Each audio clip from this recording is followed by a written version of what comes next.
Would you like to see something strange? Come with us and you will see. This our town of Halloween. This is Halloween, this is Halloween. Home scream dead all night. This is Halloween, everybody make a scene. Trick to you, to the dark light. It's our town, everybody's free. This time of Halloween. Keep on showing eyes on me. I am ready, you're safe. These are 665 in the head. This is Halloween, this is Halloween, Halloween, Halloween, Halloween, Halloween. This time we come home, everyone hands up pumpkin song. In this town, don't we love it now? Everybody's waiting for the next surprise. Run that color and hiding in the trash can. Somebody's waiting for the monster now. This is Halloween, everyone's Halloween. Aren't you scared? Well, that's just fine. Everybody scream, everybody scream. Joy face, hair flashing from my trees. I'm the who calls that. I'm the wind blowing through your hair. I'm the shadow on the moon at night. Getting our dreams that rain with bright. This is Halloween, this is Halloween, Halloween, Halloween, Halloween, Halloween, Halloween, Halloween. Tender lovelies everywhere, lights so fun without a good scare. Let's up show that we believe in our town of Halloween. In this town, don't be let down. Everyone's waiting for the next surprise. Skeleton Jack might catch you in the night. Swaying on the magic and you jump down Halloween. Everyone's free. That special guy, I'm that child. Keep those broken hearts. Everyone hail to the pumpkin king. This is Halloween, this is Halloween, Halloween, Halloween, Halloween. We come home, everyone hail to the pumpkin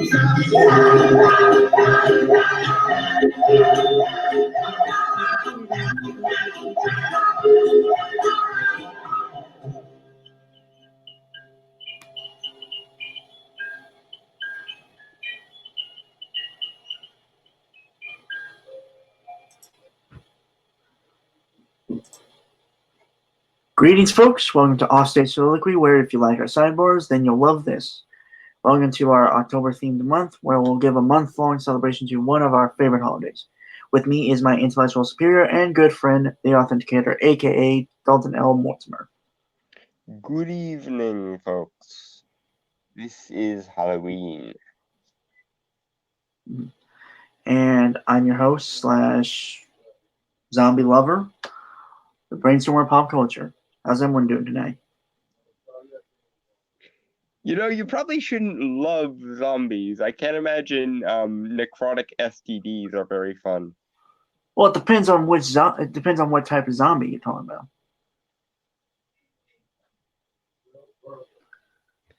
about. Well, but still, any kind of zombie you're talking about is a dead body, which, you know, has some kind of, you know, flesh rotting thing going on there. So, well, honestly, I kind of implied that I was the zombie. Okay, so you're a lover who is a zombie, not a lover of zombies. Okay, that makes more sense. But still, For the record, folks, Dalton did not bring me back. Necrotic STDs is a thing that I had to imagine just now, and now cannot get out of my head. That's too funny. Yeah, for the record, folks, Dalton did not bring me back. It's more of the classic zombie pathogen thing. Don't worry, I'm not going to eat anyone's brains because, honestly, I don't really feel like they'd be good at this point. And mine won't be useful. Mine are more useful to you in my head than out of it. So there. Well, and obviously I meant that TV and junk food and stuff has kind of rotted people's brains, and I don't really think they'd have any good taste to them, or healthy anyway. That reminds me of the Brains song from that one episode of Billy and Mandy done by Julio Voltaire. Yeah, I know what you're talking about. Yeah. I love that song so much. I like most of Arthur Voltaire's songs. In fact, if you guys want a really good like Halloween playlist to listen to that isn't like the classics like Monster Mash and that, Arthur Voltaire pretty much has you covered. All of his songs have like a dark edge to them. Yeah, I've listened to a few of them. My favorite one is "When You're Evil." When the devil is too busy and death's a bit too much, they call me by name, you see, for my special touch. To the gentlemen I'm misfortune, to the ladies I'm surprised, but call me by any name. Anyway, it's all the same. Yeah, that's a really good song. Honestly, the way I picture it is simply a villain. Like I assume kind of the villain I've talked about a few times, the one that would sip a pink smoothie on a park bench. Yeah, you're basically the redheaded love child of Colonel Sanders and the Joker, kind of. That is one of the weirdest descriptions, but I guess it kind of works. It's like, yeah, I say weird shit, but does the weird shit that I say not apply? Honestly, I just don't know how to refute it because I don't even get it, to be honest. Well, I was kind of trying to evoke the imagery of like the classical like the plantation owner in like the suit sipping mint juleps and stuff, and the most modern sort of icon we have of that is like Colonel Sanders. Okay. So that was where my brain went. Interestingly, speaking of that song, someone did a sort of clip-based music video for that song, based on clips from Once Upon a Time with Rumpel and Regina. Makes sense. Yeah, I'd have to say my favorite Voltaire song is either Goodnight Demon Slayer when I'm in an optimistic mood, and then Hell in a Handbasket when I'm in my fuck you. This is I'm just gonna burn down everything to the ground mood because Yeah. The song after "When You're Evil" is "Land of the Dead," which was the title song for the Billy and Mandy. movie, yes, yeah, that's a really good one too. But that one I don't know as well by heart, which is weird because I listen to it all the fucking time. Yeah. Okay. Right. Back to topics. Oh wait, I forgot to mention a word from our sponsor. We don't have one. We will hopefully at some point be sponsored by you, brought to you by you, but that probably won't be for a good portion of the foreseeable future, considering we're still in the double digits subscriber wise, and we haven't even had an audience for one of these in a long fucking time. Actually, we have one. Hello.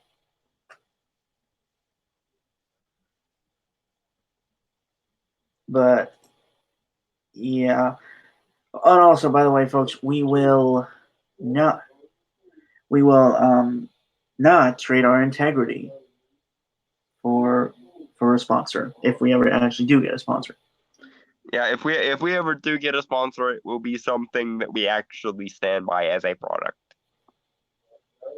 I'd say Yu-Gi-Oh cards, but I fell out of that a long time ago. I could honestly see my channel someday being sponsored by like those like similar. They're like similar to like loot crate boxes, but there's like a dozen of them, and they're all like witch and like Wiccan and pagan supplies. I could see getting sponsored by like one of those. Mm-hmm. Okay. So topic one is Halloween costumes. Um, and I know you covered this last week, Dalton, on our last soliloquy, but I want you to go over this for people that haven't seen it. The official tradition that started it, like for Halloween costumes, I mean. The history of Halloween costumes I can do. Okay, so in almost every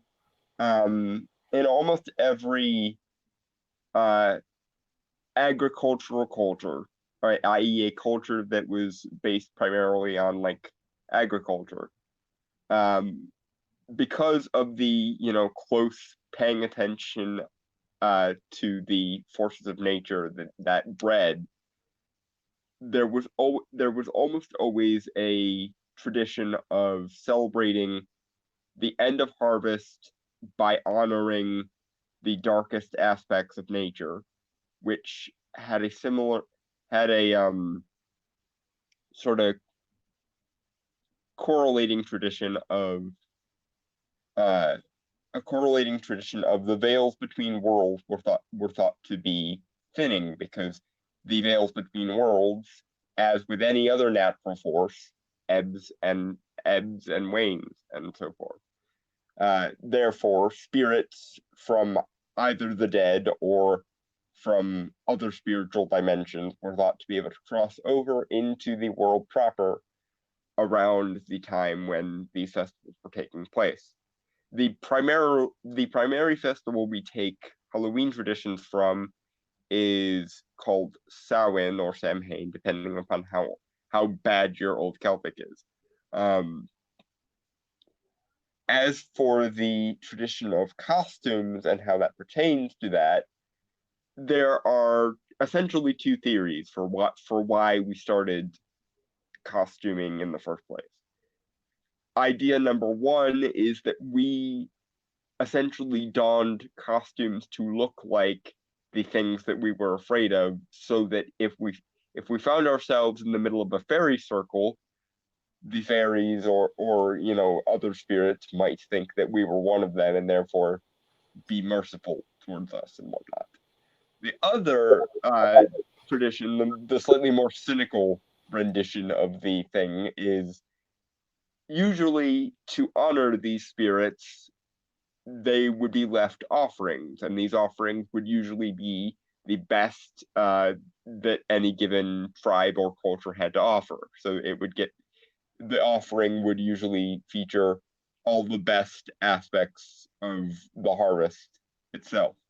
Um, and so there is a thought that people would dress up as these spirits so as to basically go in and raid the offering table without people noticing, and or to scare off people if they ever did get caught. I.e., if the person in question is expecting a devil or a demon or a fairy, then look like a devil, a demon, or a fairy, and you can scare them off and enjoy the spoils of the offering. I can't imagine that those people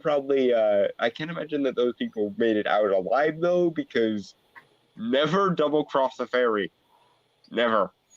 It is a universally shit idea.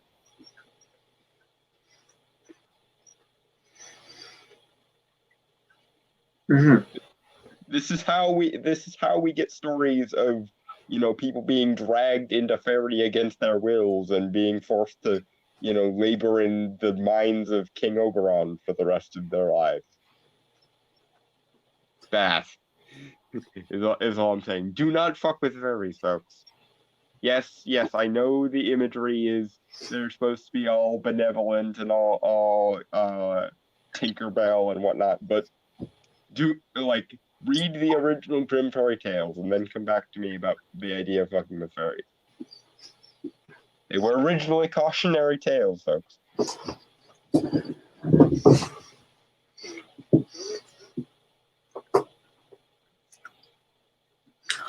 Mm-hmm.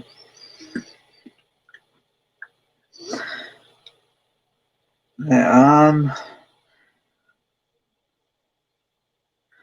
yeah, that was mostly a thing for Dalton. Mm-hmm. I do so love going into the lore of these things. Yes. Yeah, I unfortunately am not well versed in the history of Samhain or Samhain, right? Samhain is thought to be the more proper pronunciation, yes, because the Celtic spelling structure was very weird, because actually their alphabet, if I remember correctly, which is called Ogam, only has 23 letters. So some things when translated into English actually have to double up Mhm. for usage. Actually, hold on. Let me check that. I have a book right here that has Ogam in it. Let me look to see how many letters it had. Correspondence table. Oh, books are so useful when I need them. Yay.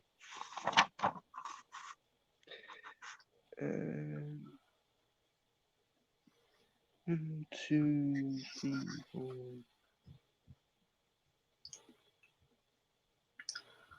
Yeah, it's 23. Yeah.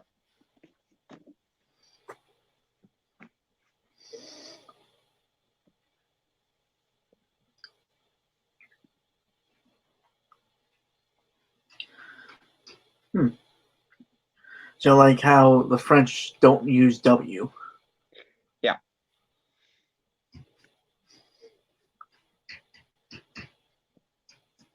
Although in Ogam, it's actually don't remember what letters double up. I'm pretty sure one of them is the I and the J. The I and the J get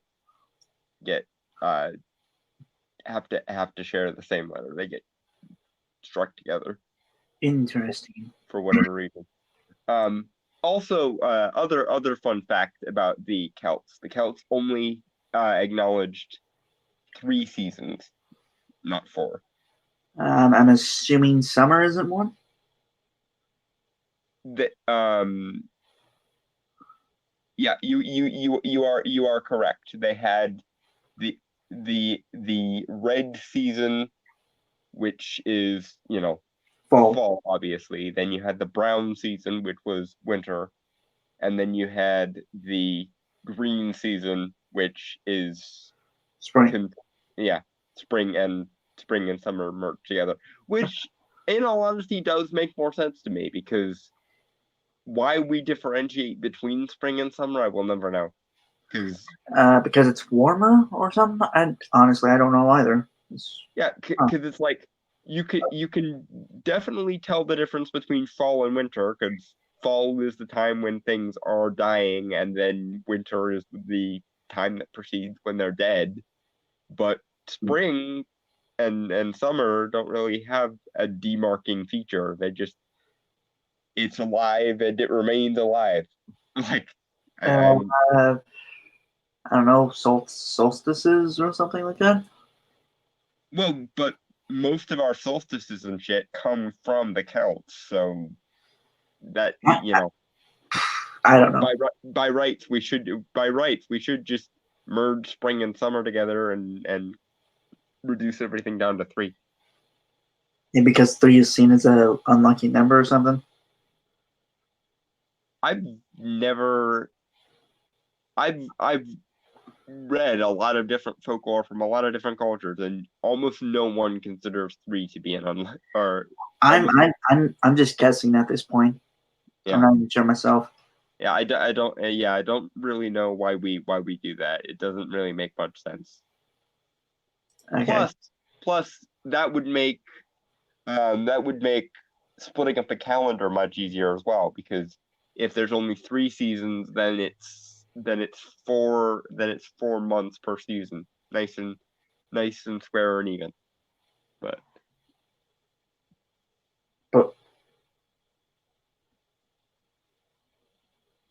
yeah. I don't know where I was gonna go with that, but yeah. Anyway, we got way off topic, but then again, this is offstage soliloquy. We're allowed to do that. But anyway, Halloween costumes. Yeah. What's your favorite costume of like the?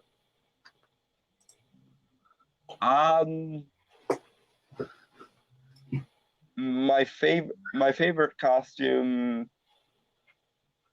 that I've ever worn is probably my Phantom of the Opera costume, which I wore to my college Halloween party a few years ago. Because I knew I wanted to go as something that wouldn't require me to remove my bow tie. And the Phantom, very, very classic, dressed it very classily, so I could keep it. And also, I'm a massive fan of Broadway musicals, so it worked. I also had a hat that was very Phantom-esque at the time, so Speaking of which, I now the wear main my thing voodoo priest hat. he's got friends on the other side. I think we're gonna, for one of these soliloquies, we're gonna have to do a listing of some of the greatest songs that relate to Halloween or something like that. We definitely are going to definitely going to have to do that. That will be a remarkably fun exercise, and I will be glad to participate in it. But Okay. at any rate, So, my favorite one, and I think I've told this either before or during a stream. But I really you like, probably have, yeah. yeah, I really like the costumes of a scarecrow, and not like Batman's supervillain scarecrow. I'm talking like an actual like scarecrow. I'm just surprised you've never went as the Batman villain, especially because the version from Batman Begins has a really actually awesome scarecrow mask, and it's creepy as fuck. Yeah, but to me, I think I've always preferred kind of like the original kind of look of a scarecrow.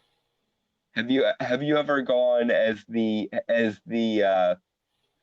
Wizard of Oz version? No, I have not, nor ever intend to. I prefer a creepy version of a scarecrow. Like one that's actually looks like it's supposed to be made to scare off. So in other words, you must have really liked the one from the movie Scary Stories to Tell in the Dark. And I have not seen that yet. I read this story when I was in middle school or elementary school. We had like a book. Yeah. Um, I remember getting one of those from my Scholastic Book Fair when I was in like elementary school. I don't for the life of me know what happened to it though. But this okay. So this is also a story, and I think I told you this and might have mentioned it once or twice before on stream, maybe last week or something. Mm-hmm. But you know, I do the whole for the last few years. Every now and then, I do the whole scarecrow gag where I pretend to be like a dummy that's sitting on like the steps or something. Yeah. And when there are trick or treaters, whenever we have trick or treaters, because I don't live in like a trick or treater centric area. Mm-hmm. Because I live like downtown in my city. Yeah. So I yeah, I just wait for trick or treaters to come by, and when they get close, I like do a little just jump or something, and like that's, and I've mentioned that before. It's like one of my favorite parts of Halloween itself, which is scaring people. Mm. I don't know why. I like scaring people. It's fun. I think it's partially the adrenaline rush. Yeah. Okay. So, and I'm sure I told the story before, but last year, yeah, it was last year.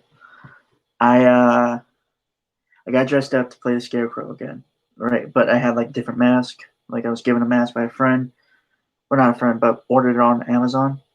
Yeah.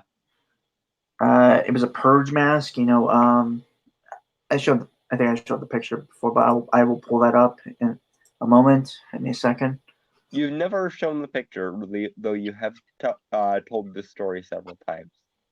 They It, came up, you scared them out of their wits, and they fucked off yeah. So in post haste. Yeah, so I brought. So yeah, last year I was just waiting, and the car pulls up. Some kids get out. I'm wearing. Okay, hold on. Uh, but yeah, I just do a little head tilt or something, and they run off without getting their candy because I scared them so much, and I felt bad because they didn't get candy for that, and still feel kind of bad now. I mean, And I as per the laws of Halloween, if you can survive the scare, you get the candy. yeah. Give me 1 second. I pull up, and there's also a video I posted on my Twitter of me wearing the mask. There's the mask. I can see why that would have scared some kids. Yeah. Well, I also have to keep in mind that the street lamp right next to my house was off, and it was just my mask glowing. Oh no. Oh, okay. Yeah. Um. I Well, I can I can definitely see why that might have. I also had like two lit creepy like jack o' lanterns I caught myself right next to me with some music playing because I had like a speaker with a Bluetooth on it. I was playing This Is Halloween, by the way. Okay, so you were essentially going all in on the yearly ambience of the holiday, as it were. Of course, like I said, Halloween is my Christmas. Yes. Um, and I can totally see where you're coming from with that, because usually the kind of stuff I ask for Christmas is stuff that probably wouldn't be out of the ordinary on Halloween. Because like I remember watching Nightmare Before Christmas as a kid, and wondering why everyone was pissed off with Jack, because most of the shit that he gave people is stuff that I probably could conceivably want. Like I was mildly jealous of the kid who got the shrunken head. I don't know how I feel about Shrunken Head, but I do like some of the other stuff.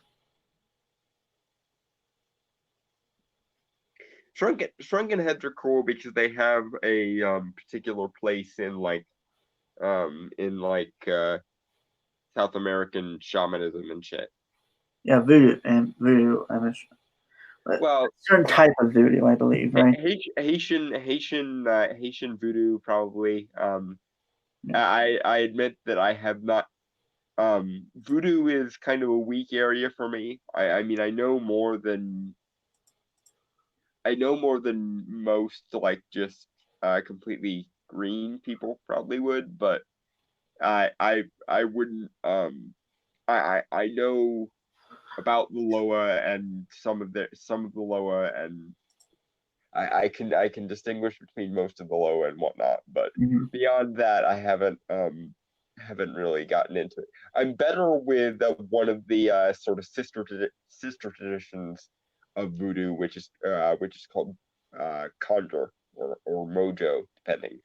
Um, I'm reasonably well read at that, but Right. I am working on getting my my voodoo credentials fixed, because I still need to get a scarecrow mask.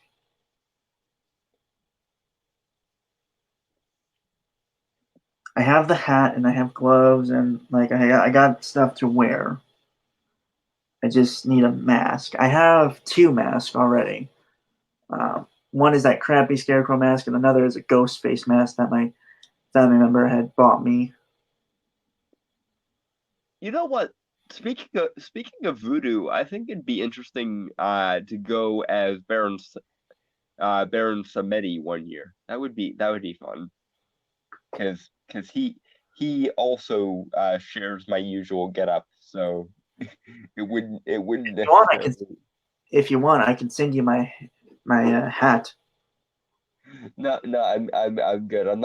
I haven't actually put a costume on for Halloween in years. I mostly try to honor Halloween in sort of the old fashioned sense. uh, like uh, like I told you a couple of weeks ago, last year I actually did a ritual at midnight on Halloween to take advantage of the spiritual conditions.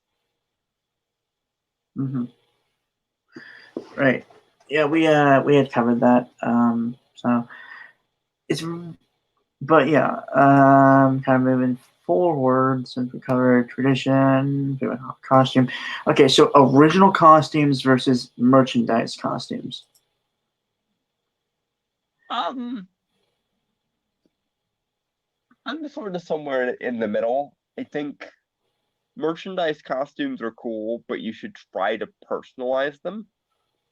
And another thing is, if you're gonna use merchandise, you should use like individual elements from various different costumes to sort of do a composite costume. Like I said, when I did my Phantom costume, I got the mask and the cape from separate places because I wanted to make sure that it was done right. And I think I even bought a new white dress shirt, and I might no I already owned the white bow tie I ended up using. Although I did get a slightly whiter one afterwards, which I in retrospect wish I had. Okay, so I'm sorry, I just thought of this one when I was thinking about my scarecrow act I do every Halloween. This was when I actually did trick or treating, like when I was in single digits still. Hmm. Okay, so it's the same thing I do, but it was like a gorilla costume, and the guy had put like candies in his eye holes. Like I think they were Kit Kats. Yeah, they were Kit Kats.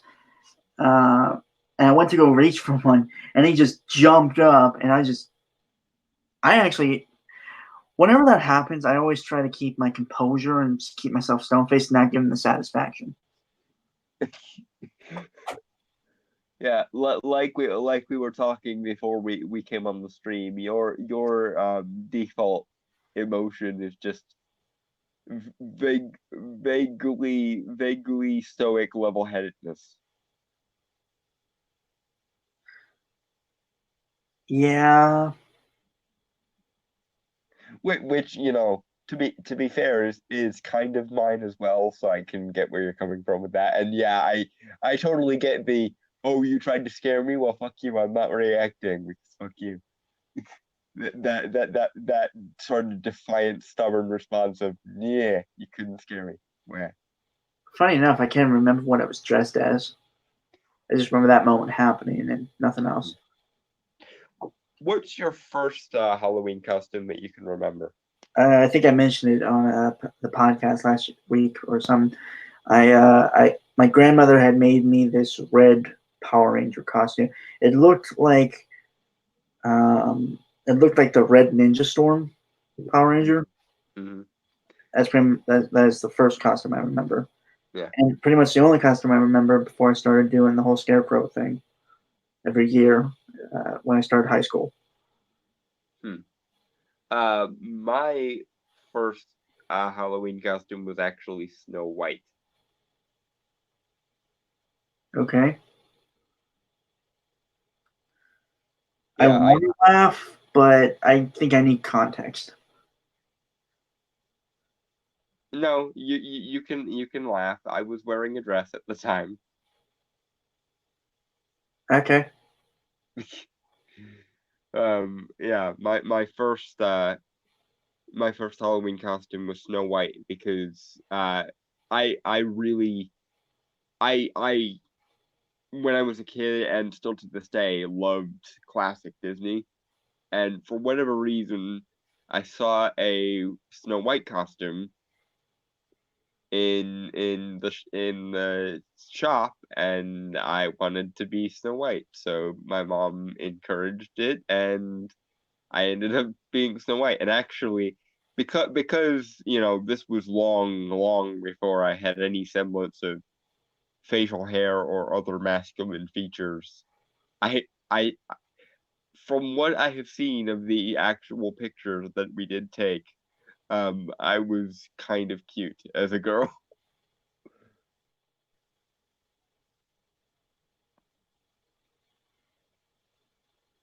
Yeah, I got nothing. That's no jokes there. It's whatever.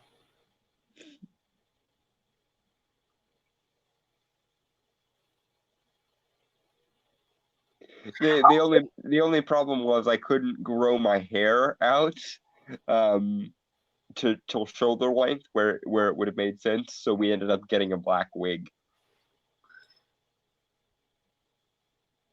Yeah, still nothing. No jokes, nothing. Yeah. I would have thought that would have implied a lot more ripping than it did, but Well, to be honest, it'd be funnier if you wore the dress now. probably, but then I would have to shave off both my beard and my mustache, and No, that I'm is talking about not. I'm talking about you now. Like no shaving a beard or anything. Just wearing the Snow White dress now. That'd be funny.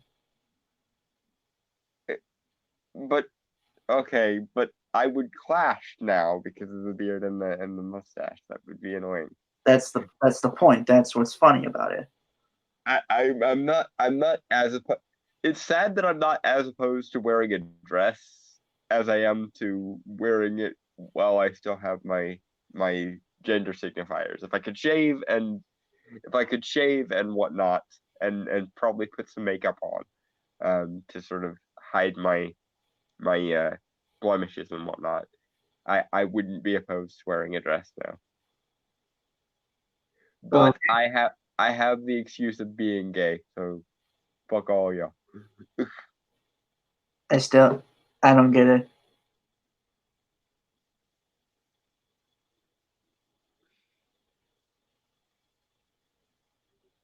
And it just went quiet. Well, okay, it's not as though a dress is any more degrading than a robe, and I've worn robes lots of times, so I don't really I don't really give a shit about the idea of wearing one. I'm I'm more concerned with whether it would clash with my facial hair. Now that's Then kind again, of funny. then again, I'm the kind of person who has given serious thought to ordering a manicure before, so you know, I'm not exactly I, I'm not exactly stereotypically manly and or worried particularly about the gender signifiers because there's nothing more anyone could say about me like getting a manicure or something that they couldn't already say because I'm 5'4" and a cripple and gay. So like what the like I'm basically immune to insults more or less. Honestly, the only funny thing about it is that you are that that you don't want to match. Like you don't want your beard to mesh with the dress. That's the only funny thing. But it's not even that funny when I really put that thought into it. Yeah, like I it's not a matter of it's not a, there's nothing undignified about wearing a dress for me. It's just if I'm going to wear a dress, I might as well carry myself in a dignified manner while I do it. Because if Okay, I'm going to this got weird. This if got I'm going to dress like an aristocratic if I'm going to dress like an aristocrat, I'm going to carry myself with the grace of an aristocrat. God damn it. yeah. This got a weird sidebar right here. But this is what people come for. And it's not like I haven't said weirder shit on different live streams, so I don't give a shit. Like I said, I'm insult proof. There's nothing that anyone could say that's accurate that I haven't heard before. I am immune to cripple jokes because I have been crippled for 24 years. I'm immune to gay jokes because I'm bisexual. I'm immune to I'm immune to Christians' moral outrage about me going to hell because that ship sailed a long time ago. Yeah, folks, give him a standing ovation. Yeah. I'm sorry, I felt like I had to. It reminds me a little bit of the quote from Heath Ledger's Joker. You have nothing to threaten me with, nothing to do with all your strength. Which, controversial opinion, but I think that is that Joker's best line, because so much of particularly what that Batman relied on was people being afraid of him, and he's just like, no, fuck you. I don't care that you can beat the shit out of me. I don't fear you. Fuck off. Okay, what was? Anyway, yeah, we got way off on side tangents, but anyway, back to the list of prompt questions. Topic 2: Halloween decorations.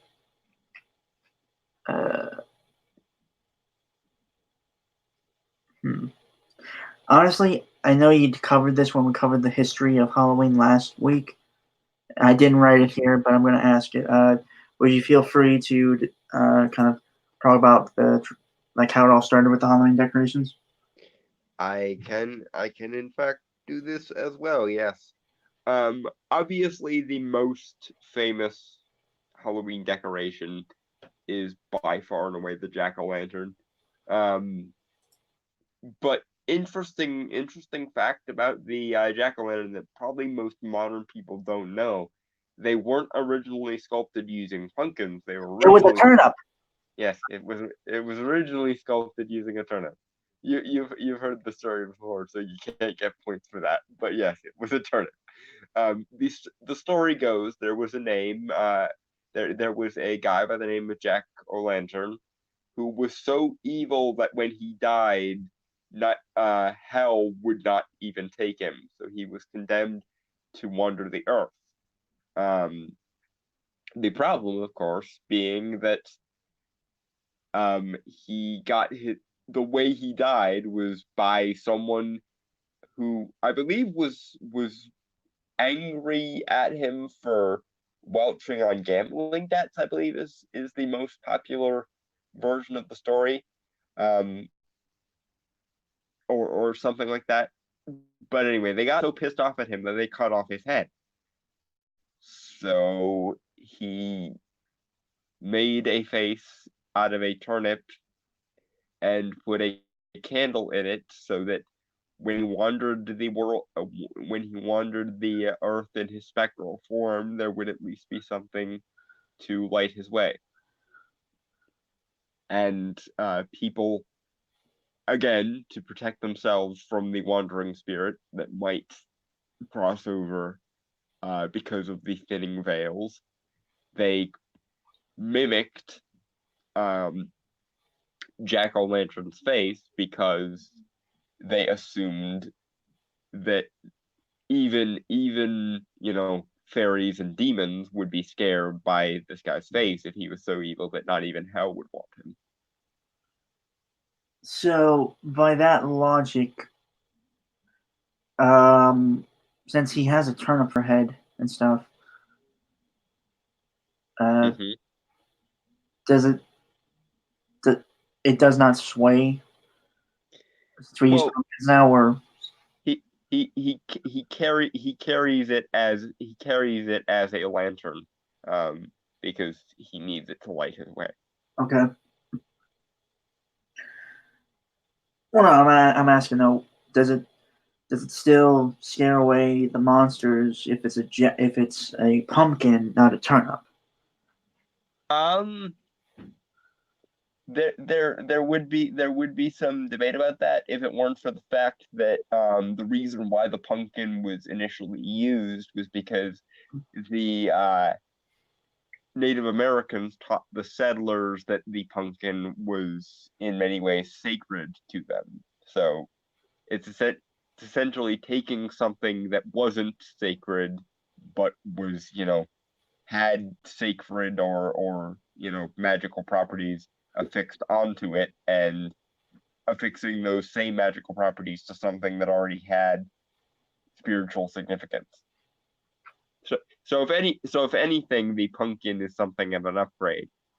Not to mention the fact that pumpkins are significantly larger than turnips.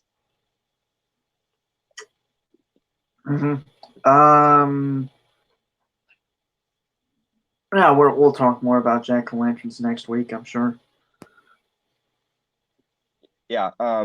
As far as other like classical Halloween decorations, many sort of seasonal Halloween decorations that we have probably were also born out of protection methods. Like sometimes people will hang necklaces of garlic on windows or doors or over the top of entrances, and that obviously is a way to keep away vampires, ghosts, demons, witches, etc. So yeah, most traditional Halloween decorations probably evolved from protection methods.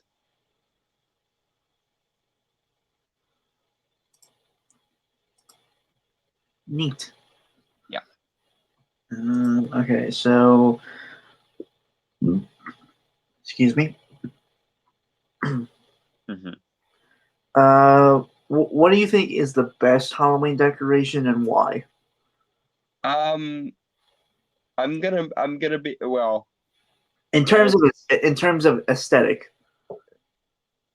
One of my all-time favorites is those cauldron-shaped candy bowls that have the thing style hands sticking out of them that will grab the person reaching for the candy when they reach for the candy. Just because of all the Halloween decorations, that is probably the most Halloween-esque of the Halloween decorations that or at least of the main ones. In terms of like lore wise, it's hard to beat the jack-o'-lantern, but Right. that's one of the reasons that still that image still holds so much significance for us, I think. Okay.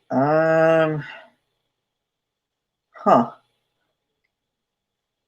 It's kind of hard because I usually well, like I said, I live in an area where I don't get a lot of trick or treaters, so I don't put a lot.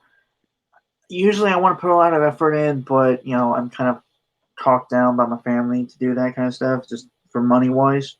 Mm-hmm. Um,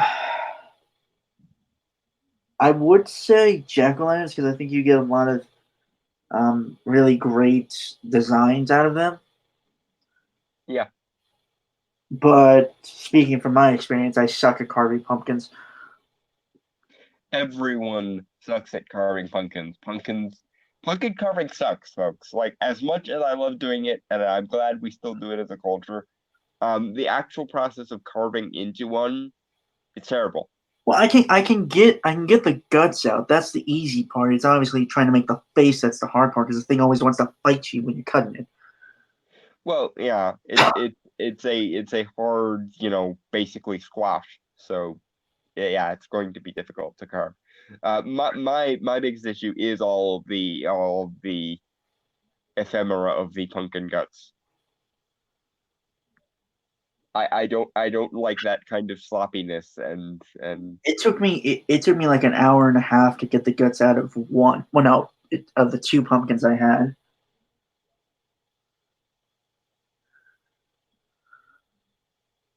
as much as it's usually easier to do smaller pumpkins, I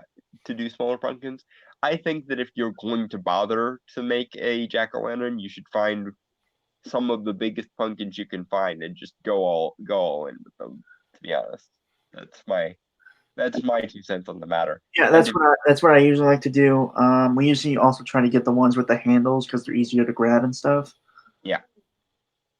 But usually those things kind of break and stuff, and it's always a pain in the ass. Mm. So honestly, I'm kind of thinking maybe we try.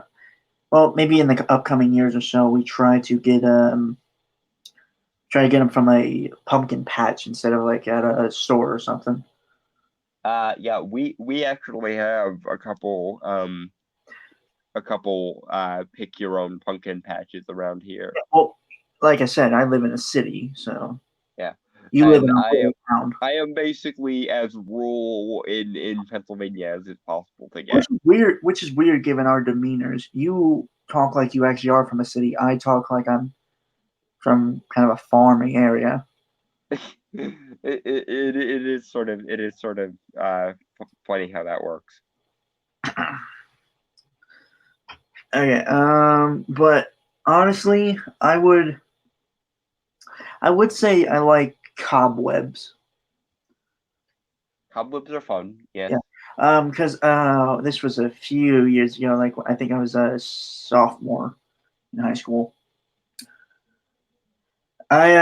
So we cleaned out our front yard, not our front yard, our front porch, because I have a front porch, you know.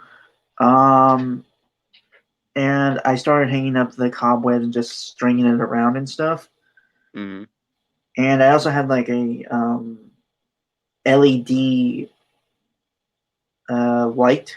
It was a miniature one, but it got good lighting and stuff. Mm-hmm.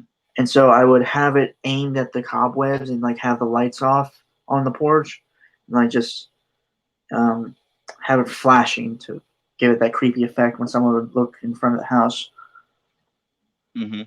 But Another one of my favorite Halloween decorations, and this is a small one, but it's very nostalgic for me.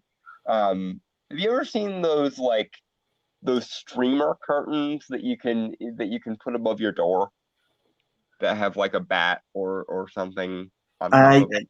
yeah, I think I know what you're talking about. Yeah. Yeah, I always um I always used to get those, and I would leave it up. This is the thing with me. I leave up my Halloween decorations literally until usually the day after Thanksgiving. Um, because I love my Halloween shit and I don't want to get rid of it. Is the long and the short of it. Um, but I always enjoy sort of um the sort of almost lordly quality to just coming through a streamer curtain like you own the place. It's really cool for whatever reason. Don't ask me how that works, but that's how it worked in my youthful brain. Uh, I have okay. So I guess I would also say skeletons is one of my favorite things because I have a few skeletons in my closet, literally, not figuratively this time, folks.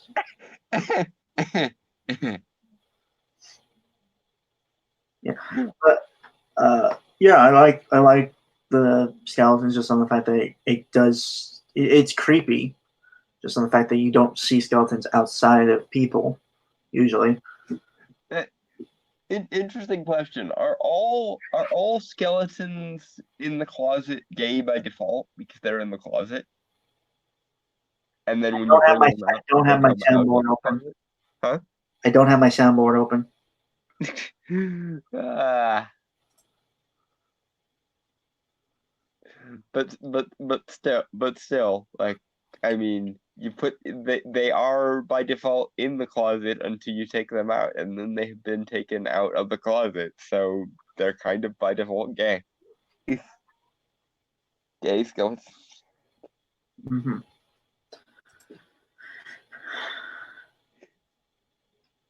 I also have a skull in there, so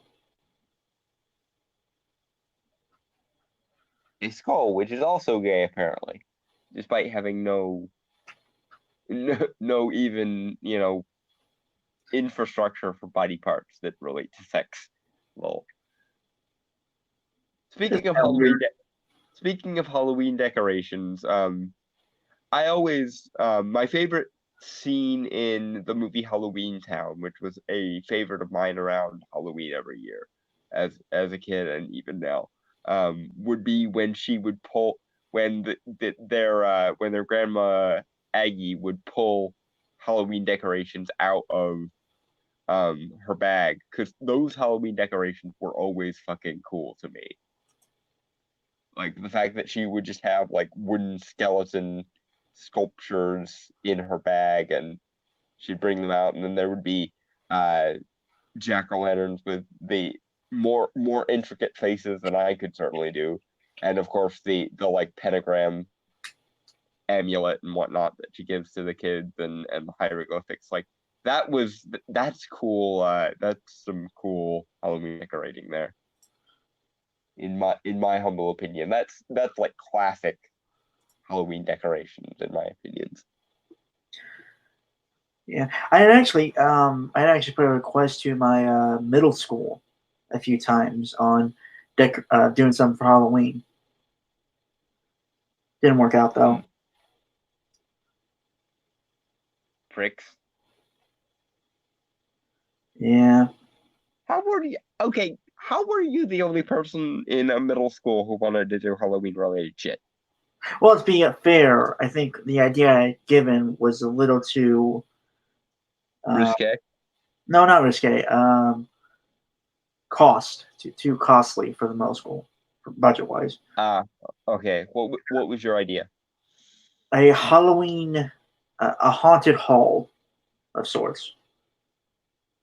That sounds fun. I remember a couple times our school would put on a like haunted house thing. There was actually so interesting enough. There was senior year. You know, like 2 years. Oh no, last.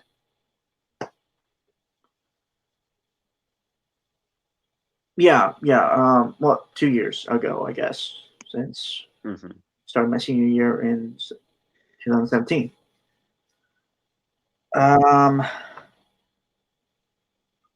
They did a trick or treating thing for Halloween. I think they're starting to do it because I don't remember they're ever doing it before. All the years I had went there, and it was for like the little kids because again, you know, I would say I live in what's technically classified as kind of a ghetto area of downtown. The hood. Yeah. White Hood, actually. Still a bad place to live in, but not as bad.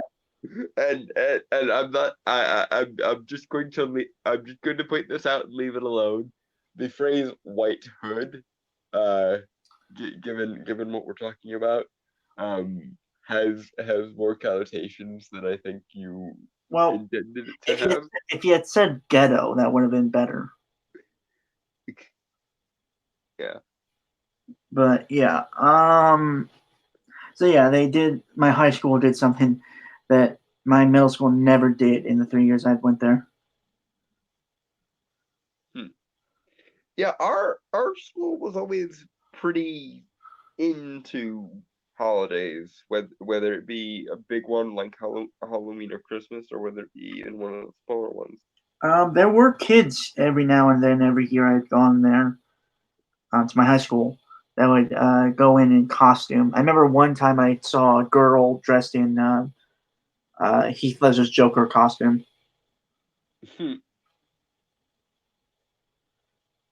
One guy was dressed as Ezio the assassin. Some had minor stuff like cat ears or things like that.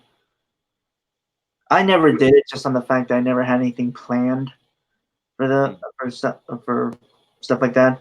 So you never did your scarecrow routine in a school? Well, the thing is, you can't wear a mask in the school. Oh, that's just piffle. Or hats. Oh, Well, there was also a time during my during I think either sophomore or junior year where we had to wear like either mesh backpacks or clear backpacks. Well, I guess because you're, inner city hood area, that makes sense. I honestly thought that was for every school in the country. No, we never had to do anything like that. But that's the benefit of having one of those living in a extremely rural area is it's as close to the classic kind of "aw shucks, leave it to Beaver" as it's possible to get in the current year. Yeah. We still had to do like lockdown drills and things, but that was just a precaution, and I don't remember any time it ever actually came to anything. So Okay, so that was a whole sideboard kind of thing. Yeah, I'll admit my school system kind of sucks. yeah, ours sucked simply by virtue of like a lack of resources, and also, like I said, because it is, or it was, it's less so now, but because it was so quote unquote traditional, it had a lot of the traditional problems, like the jocks being fucking idiots, Mhm. and the teachers having to bend over backwards to help them for the sake of making sure they stayed on the precious sports teams and things. And our principal was an absolute jackass. Like if you were one of the if you were one of the popular kids, or the as she would define them, good kids, you could do no wrong, but pretty much everybody else was one minor infraction shy of getting their uh head blown off in a screaming match.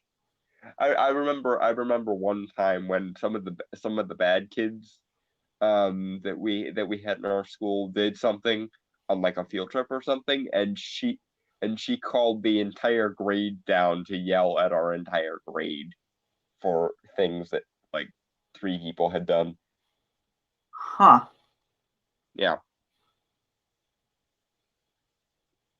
Well, to be fair, she was fair on stuff sometimes too, but there was still that evident bias of, if you're one of these kids, you can't do anything wrong, and if you're one of the people that she's demarked as troublemakers or bad seeds or what have you, there's basically you can cough in the wrong direction and she'll yell at you. I was always somewhere kind of in the middle, and I did have, as much as I hate that this exists, I did kind of have triple points in the sense that nobody wants to, say anything bad or do anything bad to the crippled one. So, you know, it's useful for whatever it's useful for, but I still wish it didn't exist. Like my approach to things is like, if I deserve to be yelled at, then by all means go ahead. And if I deserve to be hit, then by all means hit me. But you better have a fucking good argument, because even as annoyingly argumentative as I can be now, I was 10 times worse back then. Because stubbornness is kind of a family trait for my family, and you can imagine a young teenager or a young kid having that kind of backfire on them several times over. Hmm. Okay, so hold on. Let's check some. Okay, I that took a turn. Yeah, yeah, it did. So still on Halloween decorations. What do you think is one of the worst Halloween decorations and why? The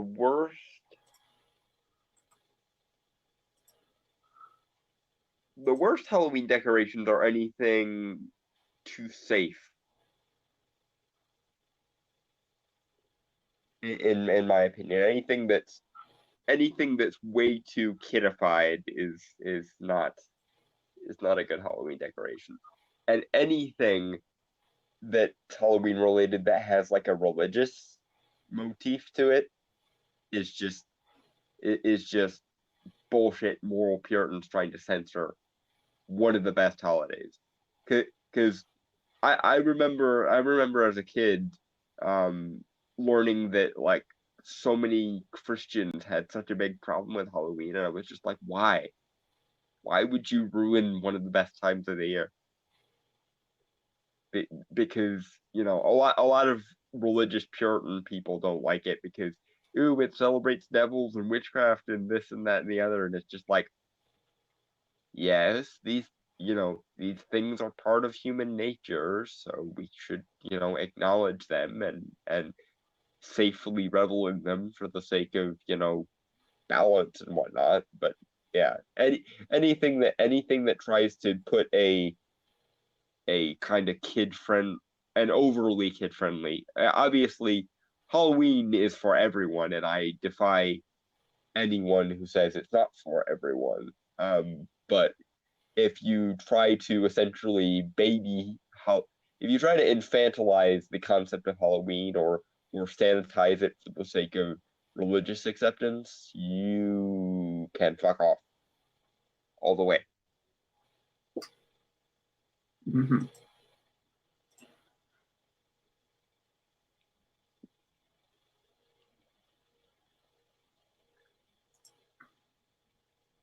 So I'm guessing there's no least favorite Halloween decoration. I don't. I love Halloween too much to really have a least favorite one.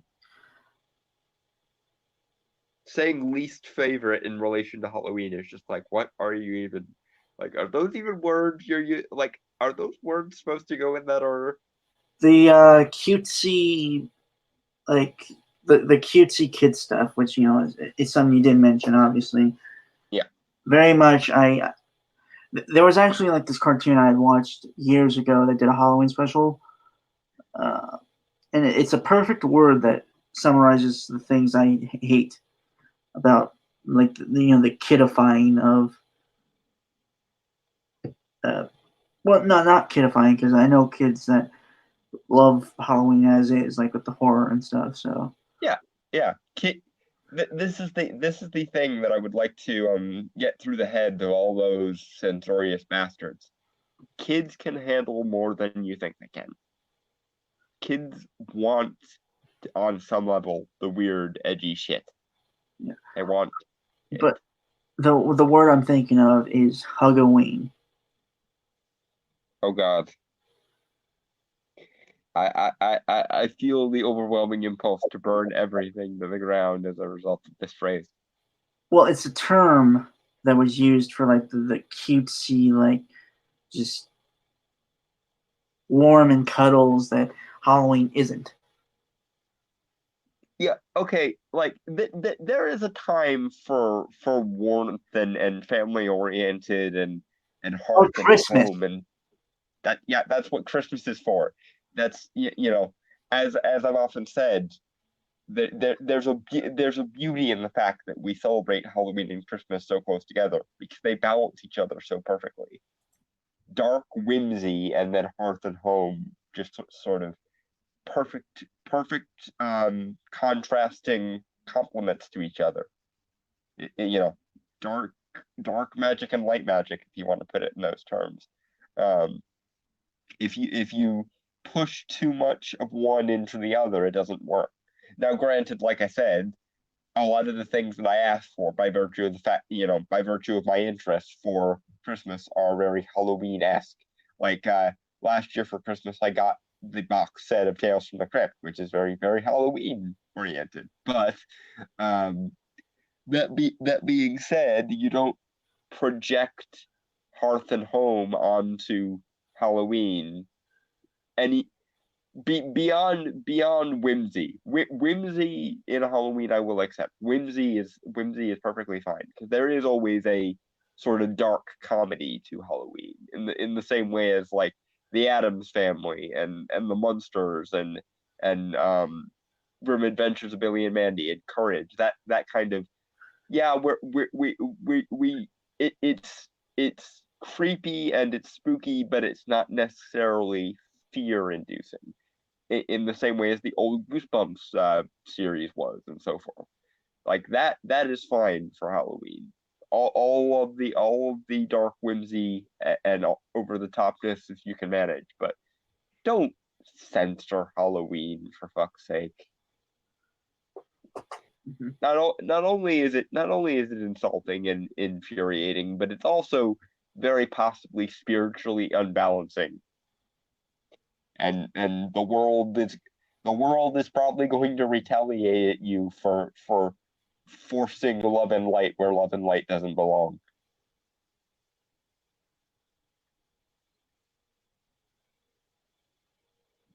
And there's only one way of balancing things out when there's too much love and light, which is a little bit more darkness than you can probably handle.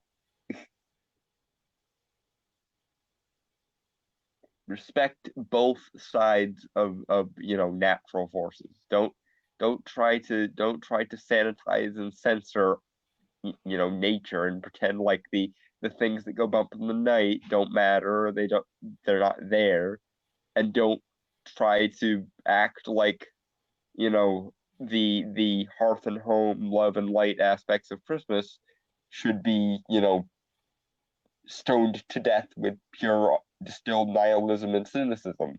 But respect both of these forces because they need to be respected. We've been respecting them for pretty much as long as we've been human beings, and we will probably continue respecting them for as long as we remain human beings, and for good reason. I'm sorry if it sounds like I'm on a soapbox or something. It's just I am very, very protective of these holidays, and more importantly, these holidays continuing to mean what they have always meant. So you're for the traditions then? In this particular regard, yes. Respect the lore, goddammit. This actually reminds me of a thing that happened in history that always makes my blood boil. Do you know that when the Puritans came to America, they first tried outlawing Christmas and Halloween?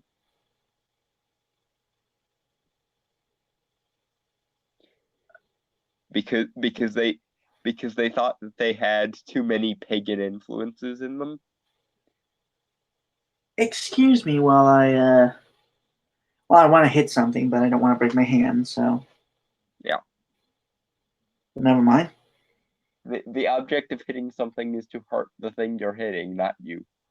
So be mindful of that. But yeah, initially, I believe it was Governor Bradford in America, and it was Oliver Cromwell in England. Both of them led actually um, extremely successful campaigns to purify, quote unquote, the culture of Halloween and Christmas. In fact, there's a significant argument to be made that if it weren't for Charles Dickens repopularizing the older traditions of Christmas, we probably wouldn't even still have it as we do today, because there was a very, very concerted effort to basically remove everything cultural and make it so strictly religious that it was basically not enjoyable. So there was no feasting, no gift giving, no appreciation, no trees, except the whole line. So thank God for Charles Dickens for resurrecting Christmas. And also thank basically the utter incompetence of the Puritans for the continuation of Halloween. You incompetent bastards. Yeah, I know you would probably burn me at the stake, but you're dead and I'm alive, so where? Yeah, I'm gloating slightly vicariously, but hey, these people probably would have wished me dead, so fuck them. Fuck them from beyond the grave, I say.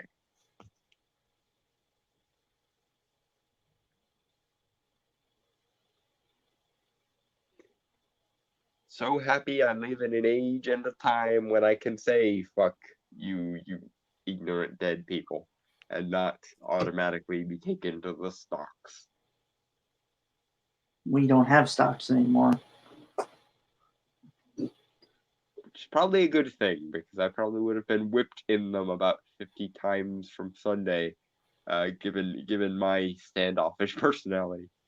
Assuming I would even still be alive, because back then they had quite often they would just kill disabled children, or they would die in early childbirth. So yeah, it's a good time to be alive, I guess, is what the ultimate message of that takeaway is. Anyway, this was an extremely dark sidebar, but yeah, for anyone that wants to say, Halloween and Christmas are specifically Christian holidays, well, You're take fucking that up. idiots. Huh? You're fucking idiots. Well, yeah, but also take that up with the, essentially cultishly Puritan Christians that tried to ban both of those holidays because they weren't Christian enough. Well, I can call Christians fucking morons on the basis that I am Christian. So yeah, and I can do it just because objective history is objective history. that too as well. Yeah. But yeah, for anyone around the holidays that gets all more on Christmas, just remind them that they were the first ones to actually do it. Don't get me started.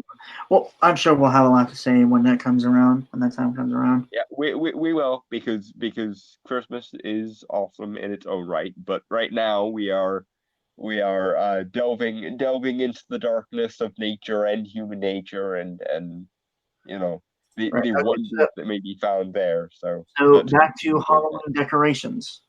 Yeah. All that dark shit. Jesus. Okay. So what kind of decorations have you done or would want to do around your house? I haven't done any yet this year, because it's usually my mom that handles the decorations. That being said, I do have some black Halloween garland in my closet that I'm probably going to end up hanging on the walls, and like I said, I've always loved those streamer curtain things. I might consider getting another one of those this year, and probably going to put some stickers onto my sliding glass door that leads into my backyard, because we always try to trick that out when holidays come around. As for what I'd like to do, I've always had a fascination with skulls, and in particular, actually a couple Christmases ago, I got a Dia de los Muertos candy skull for Christmas, and there's I want to say 16 or 20 of those. I'd like to just get those and put them all in a circle, and spruce it up with candles, and just basically just trick out all of the spaces in my house as though it were like a sacred space for all of the dark aspects of Halloween. I also wouldn't mind putting up some sigils from the Ars Goetia, which is the principal sort of book of demonology. It's also referred to as one of the books in the the Lesser Key of Solomon, because it's harder to get much darker than demons. So, if we're really gonna kind of embrace the darkness of things, I'd go all in. Still wouldn't summon any of them, because not that I have anything against them, but nor do I have any use for them. So there's that. But uh, but yeah, I would probably, if left to my own devices, completely trick out my entire house with Halloween shit. But it's not my job to make those decisions. So, barring that, I'm probably just going to hang the Halloween garland and put a bunch of spider webs everywhere and some jack o' lanterns and all of that jazz. What about you?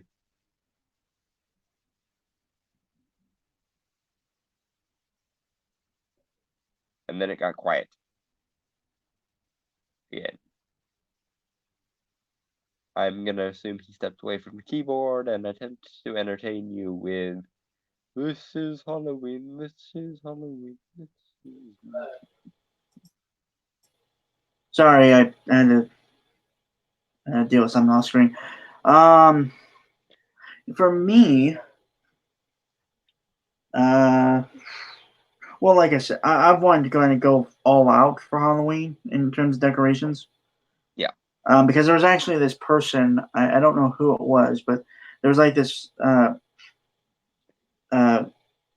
guy who would put up like all these big decorations and stuff in like a yard near his house, like inflatables and stuff like that. It was really Yeah. cool. It was even better when it was Christmas, but I think he might have moved out some years ago. I'm not sure. Speaking of that, just a thought here. Can we start a thing where like it's as common to put out like lights for Halloween as it is for Christmas? Because we always see those like big elaborate Christmas light sculptures when it's around Christmas time. Why does no one ever why is it so much less common to do that for Halloween? I want to see like big elaborate like light fixtures for Halloween in the same way. Or better yet, sculptures made of jack-o'-lanterns. Just giant fucking candle lit jack-o'-lantern sculpture. Someone make it happen. I want to see that. I also would really, if left to my own devices, probably make a smaller version of the Parisian bone catacombs. I don't know if you've ever heard of the bone catacombs of Paris, but I've seen pictures from the inside of them, and they are probably the most Halloweenish and awesome things it's possible to exist. Well, I've heard of the catacombs and seen some pictures of it, but it's not really a place I would like to visit, just in the fact that it does kind of scare me that I might get lost down there.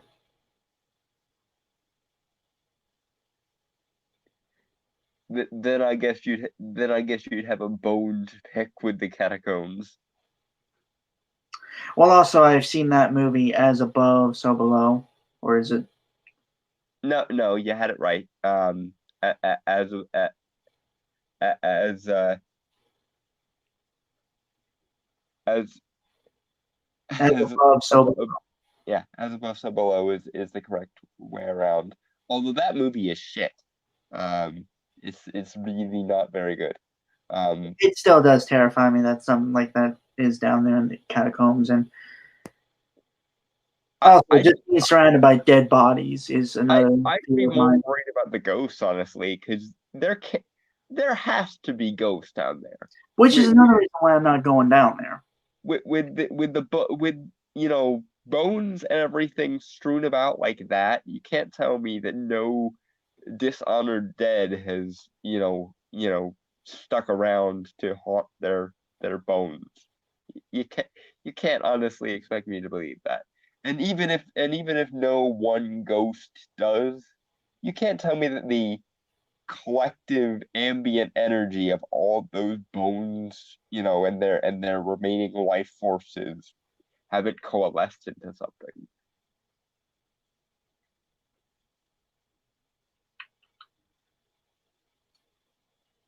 But honestly, that just makes me more interested in going because because if there is that much ambient energy down there, then that ambient energy can be used and channeled into things. And there's there is actually even a room in the bone catacombs that's called the Bone Cathedral. That's literally or the Bone Chapel. That's literally a chapel, but instead of being made out of stone, it's made out of bones, and all of the like ritual elements and things are made out of bones too. And while I'm by no means Christian or Catholic or what have you, a ritual space is a ritual space, and I can make use of that kind of power. So, yay. Also, I've always wanted to go to Paris, and something that creepy just underneath the heart of Paris is adorable and awesome all at the same time. So, Mm-hmm.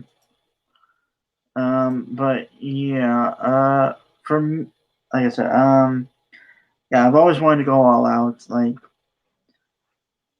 I'm talking about maybe like having zombie decorations, graveyards, set up like a mini graveyard or something. Bats, a lot of skeletons, a couple scarecrows to freak them out, make them think which one is which. of course. Um, yeah, stuff like that. Just basically make my house, because at one time I was seriously considering maybe turning my house into a haunted house. That doesn't surprise me. Yeah. Okay, so I think that's it's last thing on Halloween decorations. So topic 3, Dark Universe. And if anyone doesn't remember the Dark Universe, it was Universal's attempt to make a monster-themed blockbuster universe, cinematic universe. Failed epically. Was just before even the first movie itself. Multiple times because they tried with Dracula Untold. I'll be honest, I kind of enjoyed it. There were moments I enjoyed, but I can see where the problems lied. It was fine, but it was very obvious they were trying to turn Dracula into basically that universe's Iron Man, and I'm just like, why? Did a good, the actor did a good job with what he had.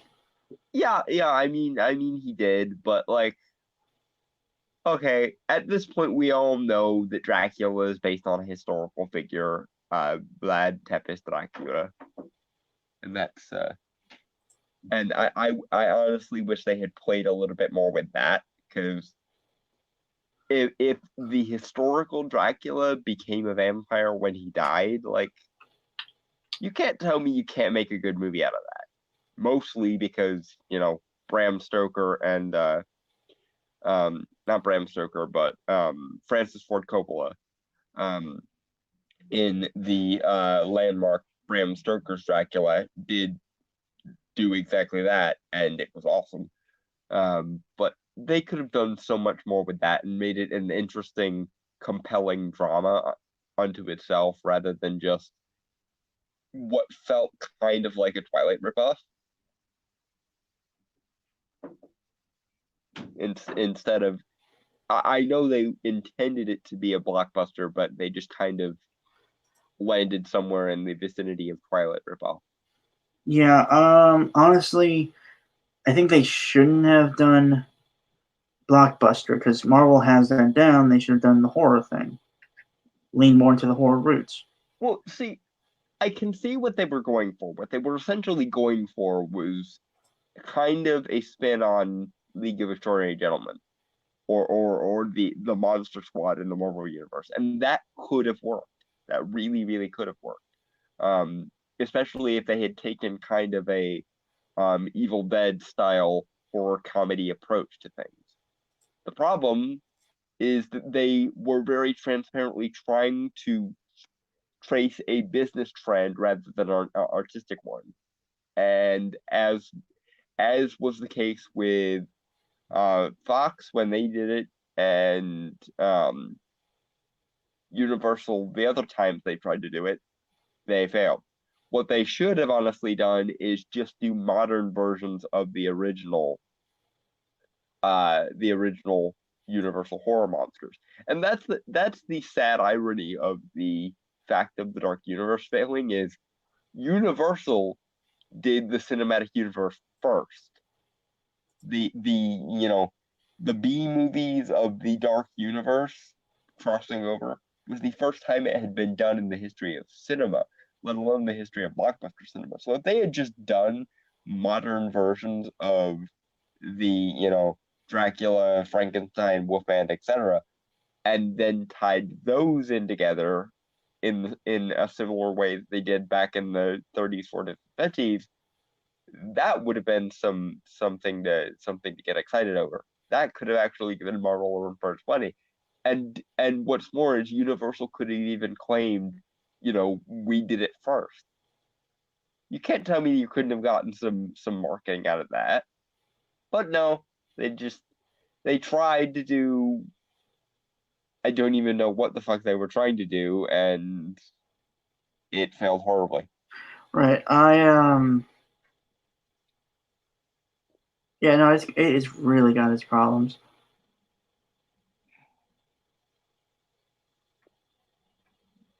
Personally, and there have been videos about this that could have been done. Mm-hmm. For one thing, maybe they should have started with Creature of the Black Lagoon. You know what also would have been interesting? If you want to have the battle, the sort of hero vibe, use the one character who could very easily cross over into all of these and is also one of the oldest Monster Hunter characters in the name of all literature. Van Helsing. Yep. Actually, there was someone who had thought of the idea, like pitched it in a YouTube video I was watching before, that the guy who was, instead of Russell Crowe playing Dr. Jekyll and Mr. Hyde, He should have either been Van Helsing or been the person who was the modern descendant of Van Helsing. but my thing was that the guy said Brendan Fraser should have played Van Helsing. I'm sorry, what?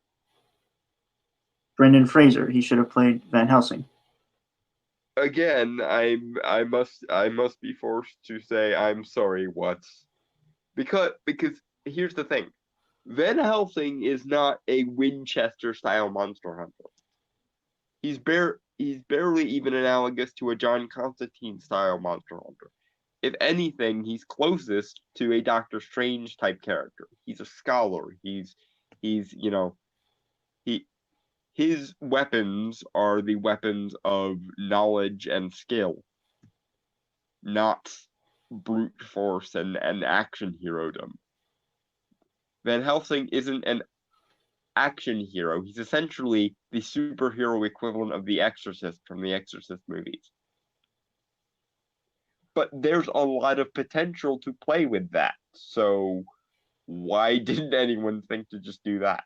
Well, it's also because it was kind of to show a legacy, because Brendan Fraser played in the Mummy movies as the main character. Or how about this? Just bring Brendan Fraser back in one of the Mummy movies. Actually, they can't, because they're in the third Mummy movie. He did get hurt immensely and kind of could not do stunts and stuff like that anymore. That's perfect. So what you do is you bring him back as the Mummy. Oh. I guess that could work. Honestly, I feel like they shouldn't have tried. They should have kept it kind of a low budget kind of style. Because I think horror tends to work a little bit more that way. Yes and no. I think in terms of a low budget horror cinematic universe, Paranormal Activity and The Conjuring have already done that. Well, the thing is that when you're given and we've seen it before in the reboots for Friday the 13th, Nightmare on Elm Street, when they have a bigger budget, they have no idea how to properly used the budget for bigger. Well, but that's the fault of the people who are in charge of those movies, which kind of were doomed from the get-go, with the exception of Jackie Earl Haley, who is a treasure. And he played Freddy excellently in that movie. Was literally the only good thing about that movie. We might talk about those movies next week or something. We definitely should. But yeah, I want to see, and also keep in mind that the Universal horror monsters were the blockbusters of their day. Before the concept of a blockbuster existed, they were blockbusters. So having them be big budget monster blockbusters does make sense to me to continue the tradition. But again, if you want a hero, make your hero Van Helsing, and essentially what you do is you make it the story of Van Helsing going around the world throughout time, or descendants of Van Helsing going throughout the world throughout time to hunt down these various monsters. You do one movie each to like cement all your monster characters, or intersperse that one movie each throughout the franchise so he has someone else to go after. And then you basically do like the case files of Van Helsing style movies where it's him just doing the supernatural casework on Dracula and Frankenstein, Wolfman, etc. And if I were you, I would have it be so that Dracula was the big bad. Why? Because Dracula is the lord of all vampires, and vampires are supposed to kind of be the aristocracy of monsters to begin with. So just have him do that. And Yeah. what's more, you could even have him be confused by someone like Frankenstein, because Frankenstein is more science-based, and of course, most of the things that Van Helsing deals with belong more to the realm of the fantastical, the horrific, and the supernatural. So you could have a one-off movie where like he tries to understand what the fuck Frankenstein even is, or if you wanted to go a slightly different route, instead of having Frankenstein be brought back by um electricity like every other fucking story, you can go back to the roots of the Frankenstein legend that Mary Shelley borrowed most of her story from, and have him be brought back by alchemy. Now that would be an interesting twist on the character. And also, and this is just me being a literature snob and a literature purist and whatnot. Make the monster actually intelligent this time, please. Because like he's basically supposed to be the ideal man, but in a very horrific body. That's kind of the gist of Frankenstein in the novel. So why don't you play with that? Or best yet, have Frankenstein's monster be a monster for like the first 2/3 of his movies, and then have Van Helsing realize that he is reasonable and approachable, and have Frankenstein and Van Helsing team up and become essentially a buddy cop duo, essentially. And I think I told you about this, and I guess I'll talk about it now. And I'll bring up something else for the Dark Universe. But I'd come up with that idea for like a show or something, revolved around Frankenstein's monster, specifically like the science-based kind of monster. But it was essentially kind of a story of a descendant of the monster, and where he ultimately the idea is that it was a story for that character who was essentially human, but also has that DNA of Frankenstein's monster, even though there. Yeah. and he goes to the ancestral homeland of Frankenstein because, by all intents and purposes, there was um,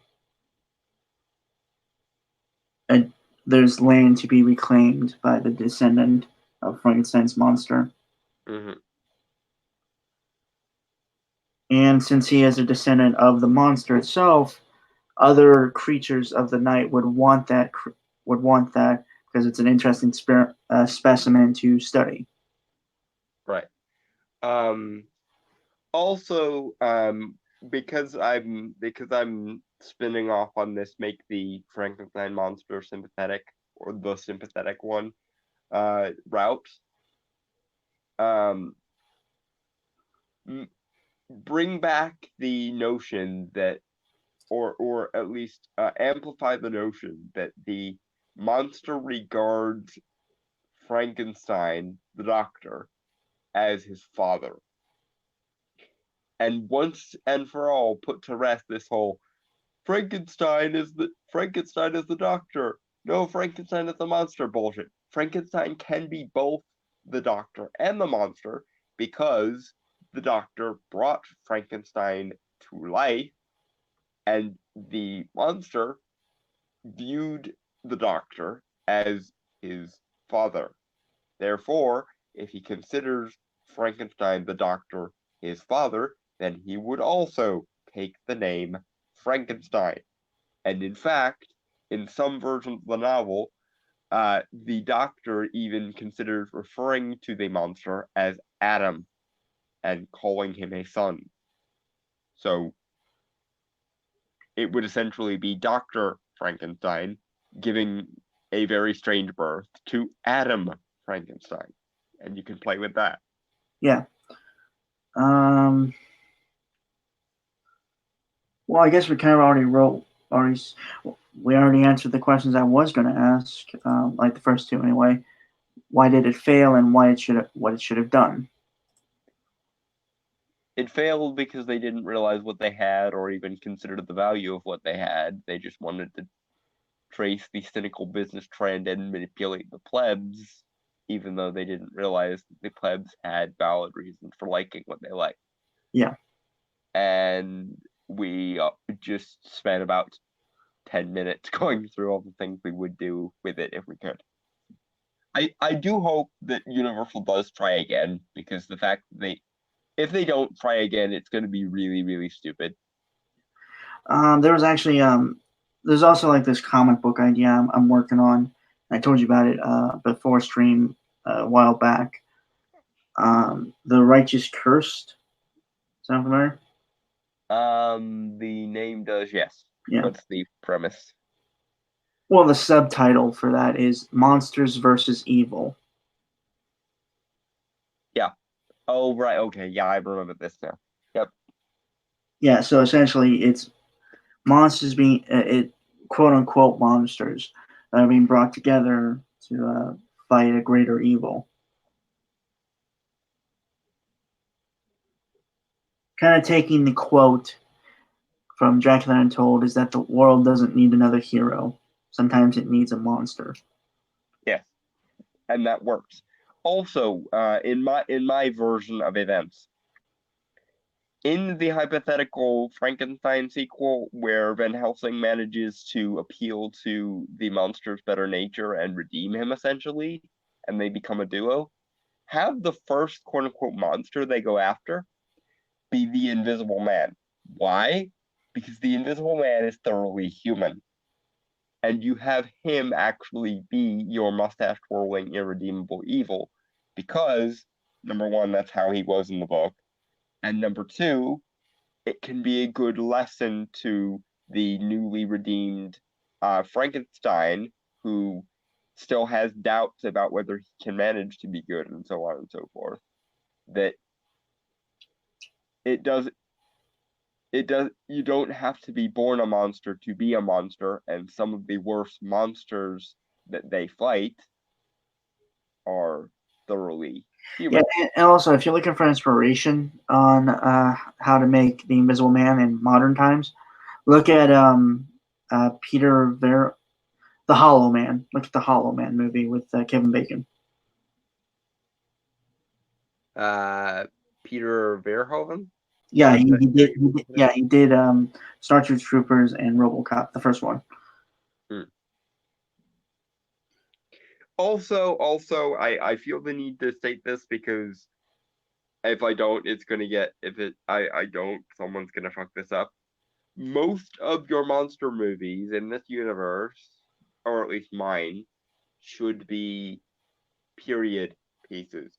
Do not set even the plurality of them in the modern era. Some of them can be set in the modern era if you like, but the vast majority of them should be period pieces.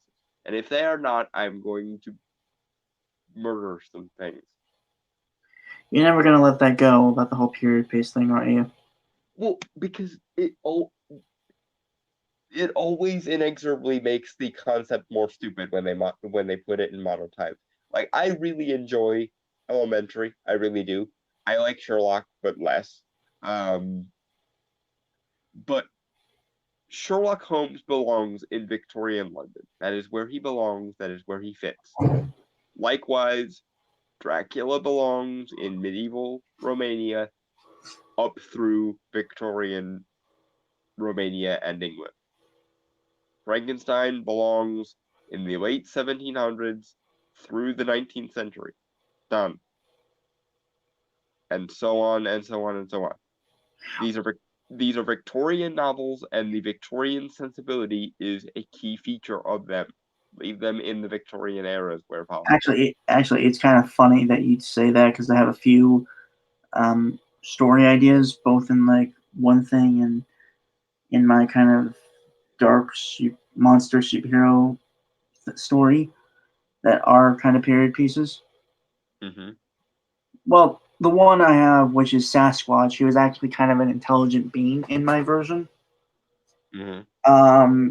Goes on kind of a adventure with a group of British Army soldiers to stop some Nazis. So what you're saying is, in this story, we'd be getting Sasquatch versus Nazis. Yep. Shut up and take my money. He also gets knighted at the end. Okay, so Sir Sasquatch versus Actually, I believe. Hold on, I have his name somewhere around here. I have to find it. But, until you find his name, I'm just going to refer to him as Sir Squatch now.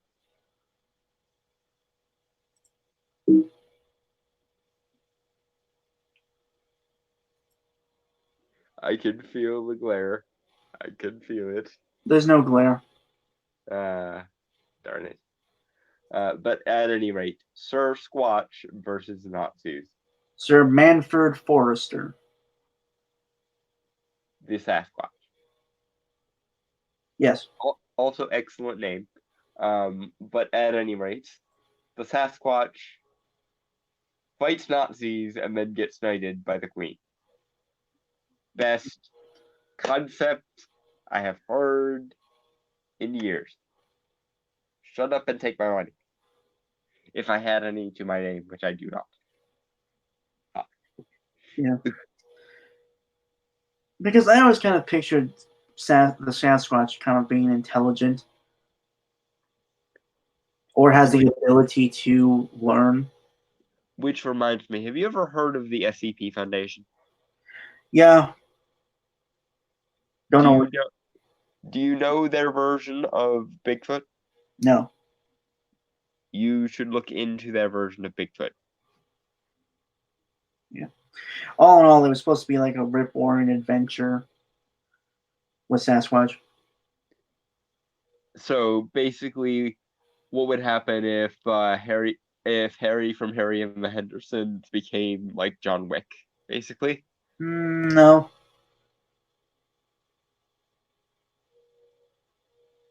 Kind of like an 80s action movie, in a sense. Mm. Well, think Indiana Jones, but with a Sasquatch. Okay, this somehow managed to get like 20% better. I don't know how it managed it, but it did. I also have a witch. Oh. Okay. that goes up against a coven of witches. Mm-hmm. It kind of has the same idea that I had for my Captain Marvel rewrite in Okay. terms of theme. Okay, so she leaves because something they're doing is awful, and she hates it. Therefore, she uses her powers to or her magic to defeat them, etc. Yep. Yeah, fun. Which reminds me, I've been rewatching Salem recently. It was a drama series a couple years ago. Um, that was set during the Salem witch trials. Um, it still holds up pretty damn well. Although it does, I haven't gotten this far yet, but I remember it does lose its plot somewhat in I think season 3. So anyone that's interested in watching Salem, watch it watch it up to season 2 and then stop because season 3 gets wonky. Right. So I was going to talk a little bit about my about a video I did last year for Halloween, called the Dark Verse, which was basically my cinematic equivalent to the Dark Universe, Yeah, but a little more low budgety, kind of. yeah. And it took on different genres of horror with a few mixes as well. Mm-hmm. The first one, which was another period piece, the way I described it was a Victorian era slasher. So Jack the Ripper, but not Jack the Ripper. Patchwork Man. Hmm. There's a little rhyme I got. Again, folks, you can. I'm just going to go over it briefly. I'm not going to like. If you want to in depth kind of talk about it, go check out my video. Mm. Brainstormer pitches the dark verse. But essentially, yeah, like I said, I wrote a little rhyme for it. There was supposed to be Mm-hmm. kind of like an idea that he's been around for a while. That essentially there's been like a nursery rhyme for him. Yeah. How'd it go? There once was a tailor who fell for a sailor, but the sailor had fell for a she. Now, I can't remember the last part, but essentially he killed the sailor's wife out of jealousy and the sailor. Okay, so this guy's gay then? Yeah, in Victorian England. Okay. And I think effectively when he killed someone, he would take their he would show yeah, he would take their torso flesh and make jackets out of them. Because he's a tailor. Although you could expand that so that he makes a piece of clothing that like exemplifies the person he just killed. Oh no, I had someone else for that. Hmm. Well, it was a model who had got injured and was basically who became a fashion designer but killed other fashion models that were younger and prettier than her, Mm-hmm. and basically made the clothing she gave to other models that she was going to kill to wear. Mm. It played on kind of like the body horror style more. This is sounding a lot like Buffalo Bill from Silence of the Lambs.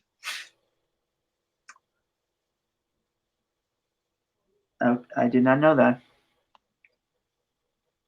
Have you not seen Silence of the Lambs? It's been a very long time since I've seen it. You should rewatch it. Yeah. Um, and there was going to be something that harkened back to like the classic monster movies, the Universal ones, Mm-hmm. where before and after the tale itself, there was essentially a kind of narrator in a sense, where he'd Yeah. introduce the movie and uh, talk about it after. Mm-hmm. Kind of like the guy who would say,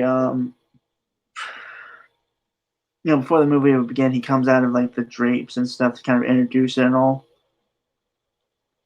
Mm-hmm. Yeah.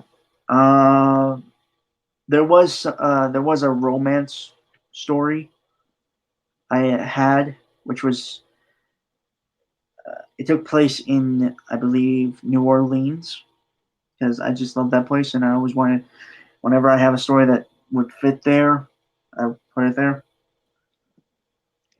Yeah, I've always wanted to go too. Yeah. So it was a Gator Boy, basically a guy who was born with like the kind of a freak.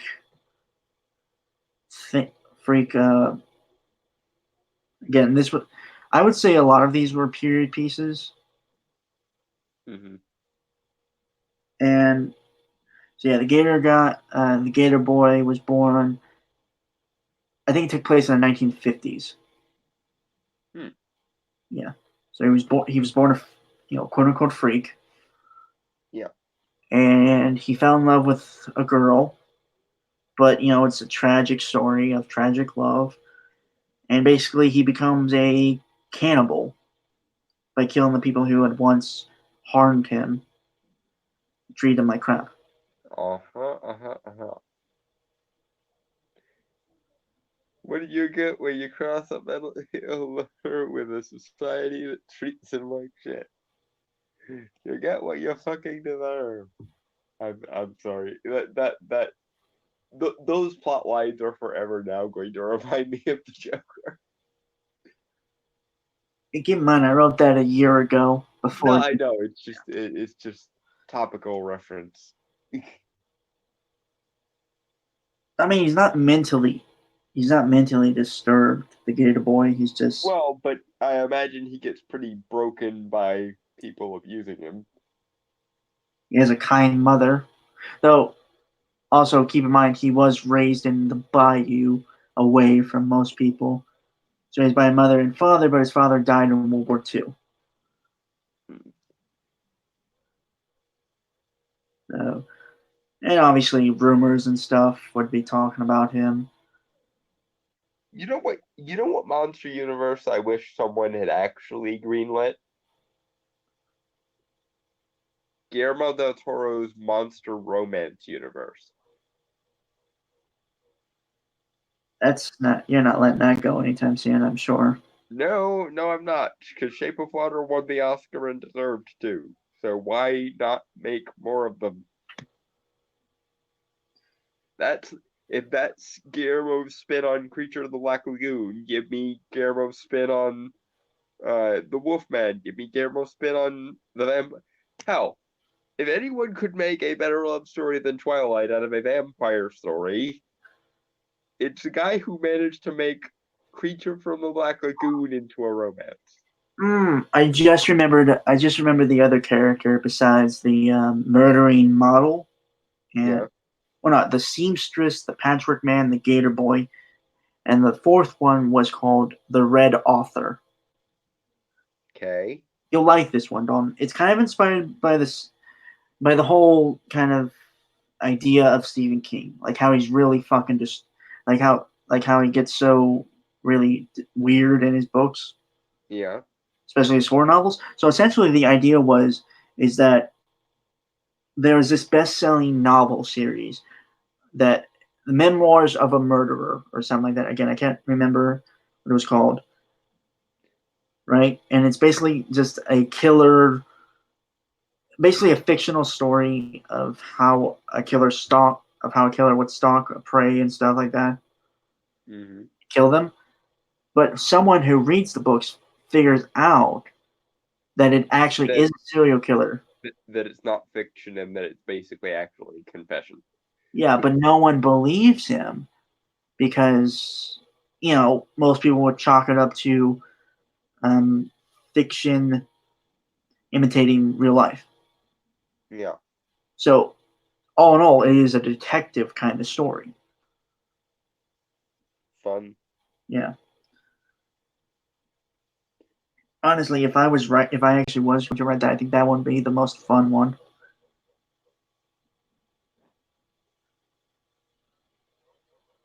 Yeah, like I said, I'm a huge fan of Halloween, of like the October month and stuff. So when Yeah. I do stories and ideas for it, and I'm going to be making 2 videos for October as well. Still working on them. I'm nearly done with them. So those are going to be out in the next few weeks. There was something I wanted to show you, Dalton. It harkens back to the Dark Universe, and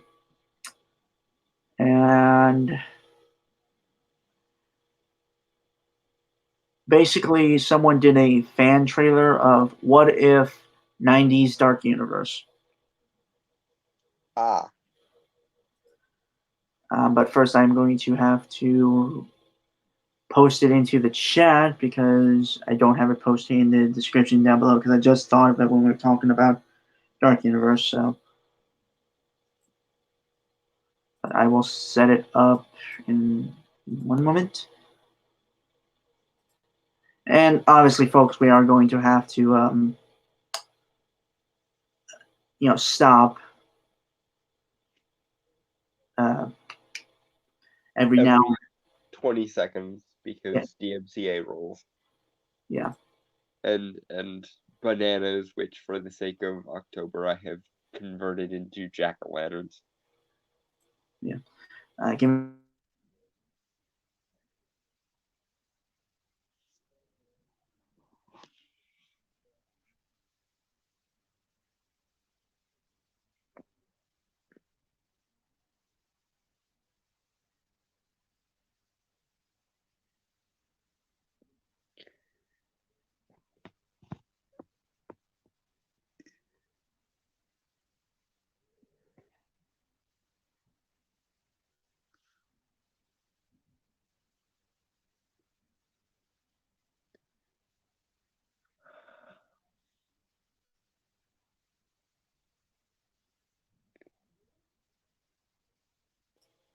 Okay, I am back.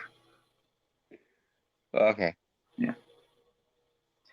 Funny enough, this guy's also made a couple of different other videos as well. Hold on, I can't see the screen because my Wi-Fi is being a bitch. I'm gonna have to reboot and I will come back in. Okay.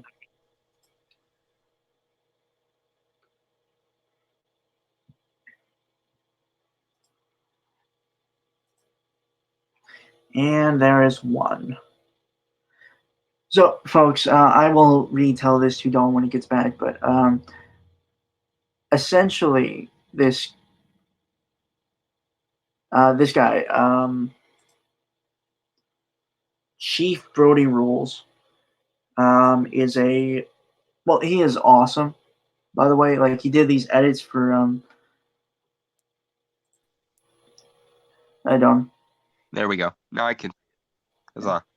While we were waiting, I was just saying like this guy has done a few videos like for like DC Universe movie trailers that were set in the 90s. Like he had the idea of having Bruce Willis play Batman. I will probably have to send those to you after this, but Honestly, I would have just for the 90s DC universe, I would have just combined the Keaton Batman with the Reeves Superman, and then that would have worked. But anyway, moving on. yeah.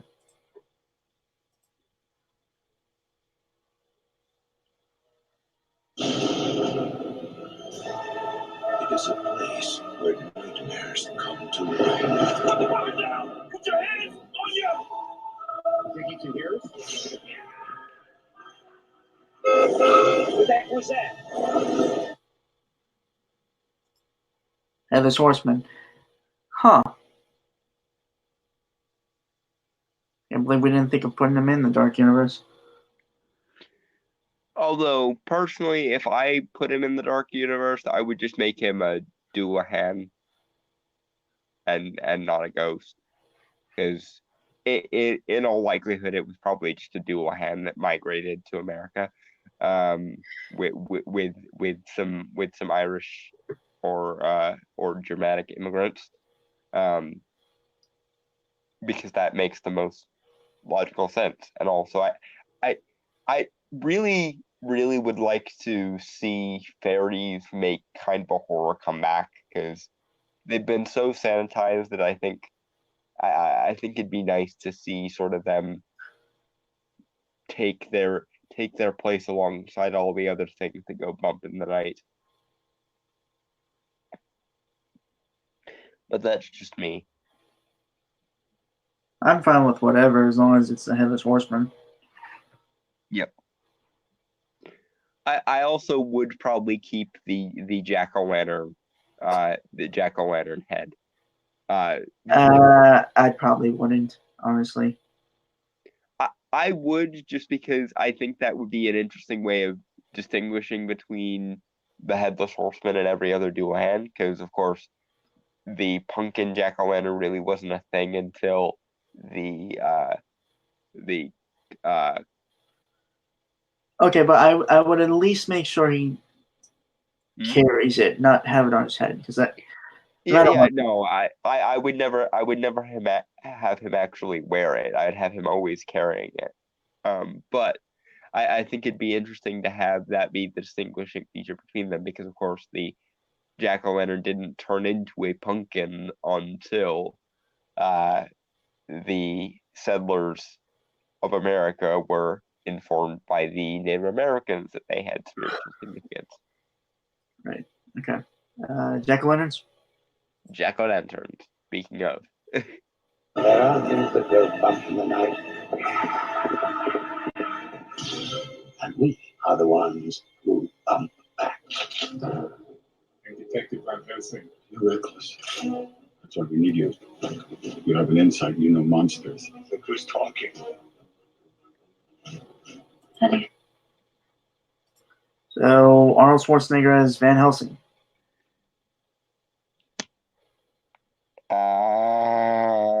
90s version of Van Helsing.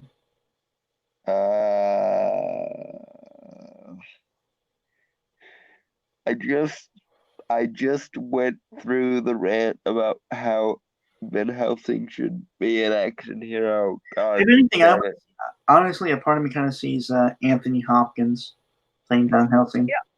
Okay. Yeah. Speaking of, especially if this was the '90s version, can we just bring everything from Bram Stoker's Dracula over? Because that was done really, really well, and Anthony Hopkins killed as Van Helsing. So just use Van Helsing properly, please. I mean, if it makes you feel any better, they brought in then Brendan Fraser's mummy stuff.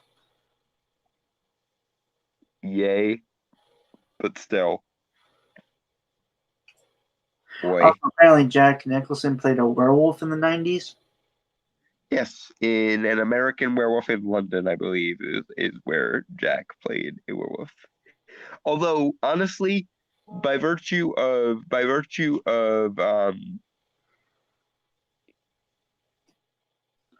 Witches of Eastwick, I would rather have him play the devil.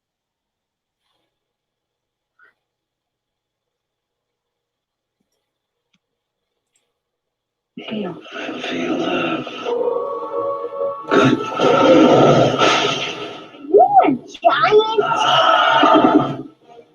Princess Anna, that girl has style. You have no idea how much fun this is. Oh, so it's they're using this guy's using footage of Kevin Bacon's Hollow Man. Yeah.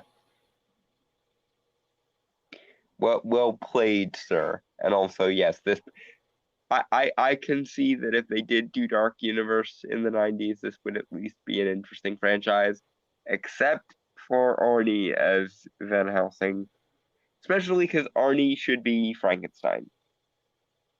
Oh yeah. Huh. But no one thought of that. Again, since the monster is supposed to be a hulking behemoth, let's cast a hulking behemoth as the monster. Who could play him now? That's the question.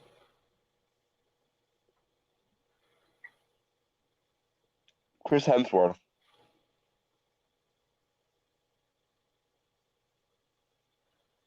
Huh.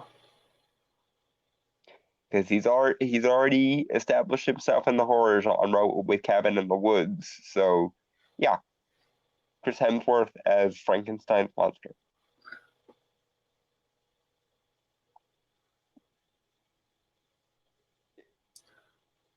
He'd probably be fine with it just by virtue of the fact that his prosthetics for that movie probably would be a fat suit.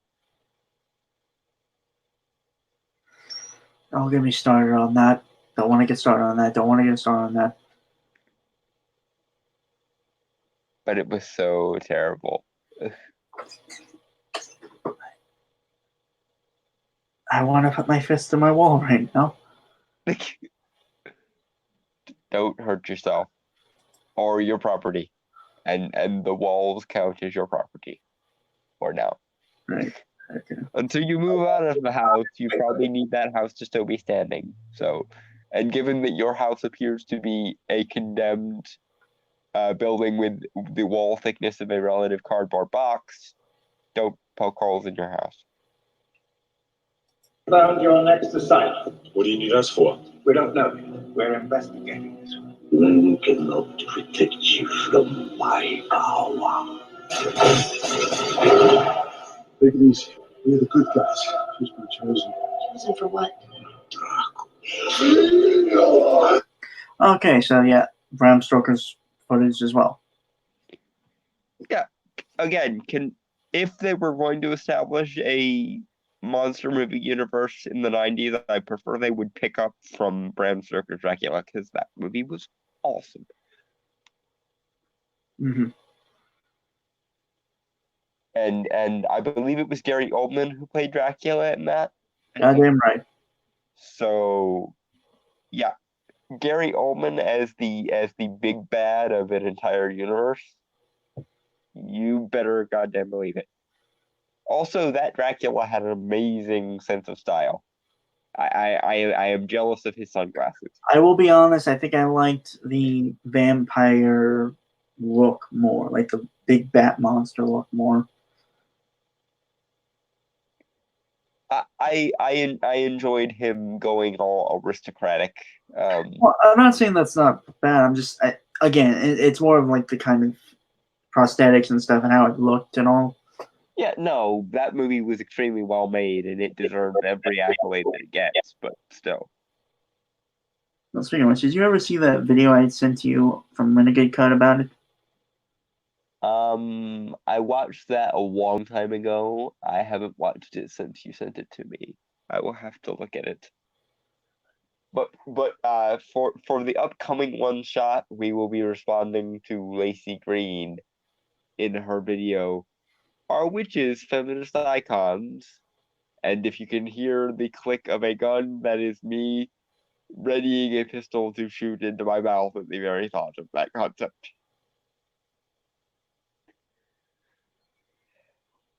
I knew as soon as you sent it to me we were going to cover it, just on the fact that, well, one thing, you are my friend and you're an occultist, and I feel like you'd have a lot to say about it. Yeah, basically I need some rage therapy towards that video.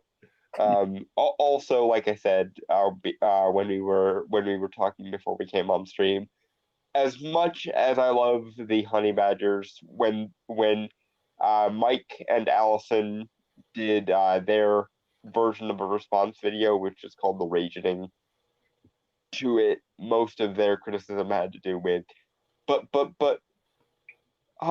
why are you taking witchcraft seriously? And I'm sorry, but as an occultist who is also a philosophy major and an anti-SJW, I feel like someone needs to go and itemize all the ways that even in the confines of itself, that video is scheisse.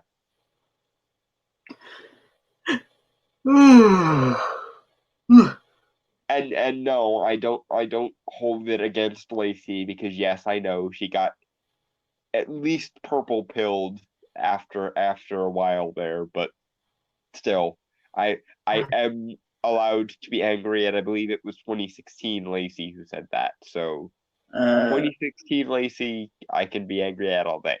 Modern Lacey, she's fine, and to be fair to Lacey Green, of all of the like feminist celebrities that came out of that time period, I always thought that she was the least destructive and least negative one.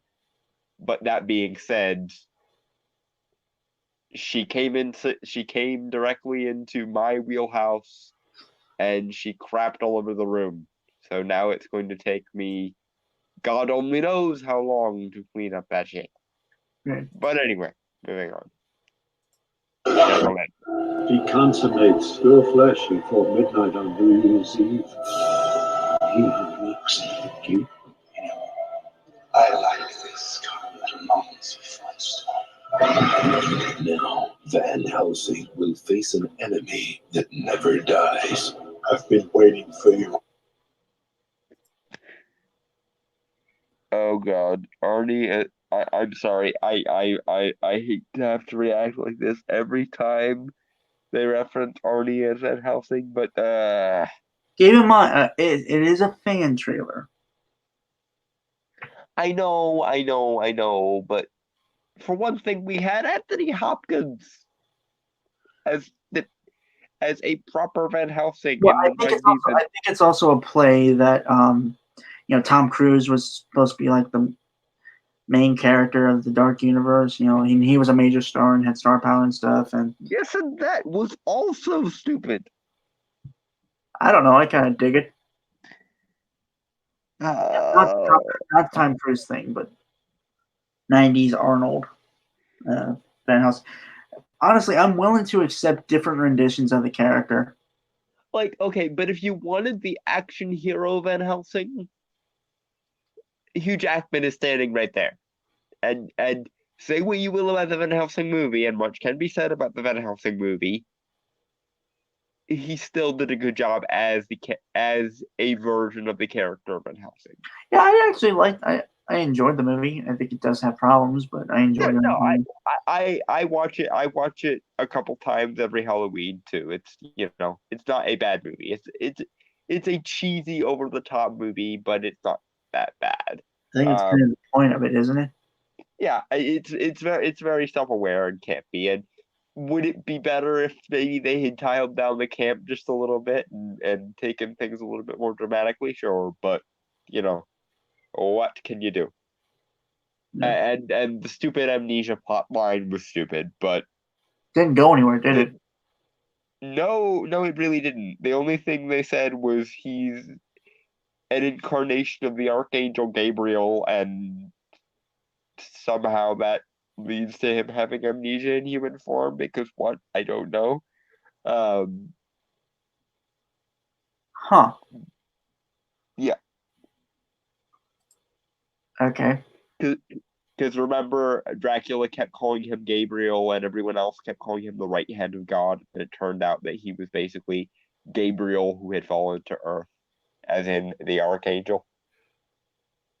And that's why he and Dracula are both fundamentally immortal and keep fighting each other, because essentially Dracula is the devil's chosen emissary on Earth, and Van Helsing, aka Gabriel, was the quote unquote right hand of God. Which, okay, really, really petty lore based side note here, but Gabriel was the messenger angel. When it came to divine warriorism and divine muscle, as it were, Michael. that was Michael's thing. Michael is the jock of the archangels. So he should have by right said Michael, but Or if anything, maybe make up a different, or just or hell, if we're going for a deep dive into like an angelic lore here, make him Metatron.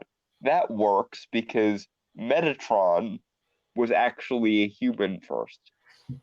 He was the prophet known as Enoch, who, when angels fucked mortal women, they sent Enoch to plead with God on their behalf. God was very pissed off at the angels, thereby flooding the earth. But Wait, did you say Enoch? yes, As in Book of Enoch? yes, Huh. yes. Essentially, at least the story of the angel Metatron is the prophet Enoch uh, was, chosen by God. He was educated by the angels in all of the arts of heaven and so on and so forth. Then later, the angels who were sent to essentially watch over humanity, who were referred to in English as the Watchers, fell in love with mortal women. They fucked. They had children, which were half human, half angel, i.e., the Nephilim. This pissed off God something royally. So the angels sent Enoch, who was essentially God's favorite, to plead with God to spare them. God would hear none of it, essentially, but he was so impressed, essentially, that Enoch, A, took pity on the angels, and B, that he had the balls to do this, that he transformed Enoch into uh, a Angel. an angel named Metatron, who is like the quintessential warrior angel. I don't know how much I necessarily believe that, but in terms of the lore, because I tend to approach things from the sort of supernatural standpoint of men cannot be angels, i.e., humans don't become angels. Angels and humans are separate classes of beings. But But apparently they are biologically similar enough to where they can breed together. well, they don't have to be biologically similar because angels are energy beings, so they can just they can contort their energy into whatever shape it needs to be in order to fuck, I guess. Okay, that's a fair point. That's a fair point. Although now I'm not mentally contemplating the logistics of angelic sex, so I think it's Jackie best not to Leonard, think about it. It's best not to think about it, but before my brain fills with a myriad of angel porn, let's move on.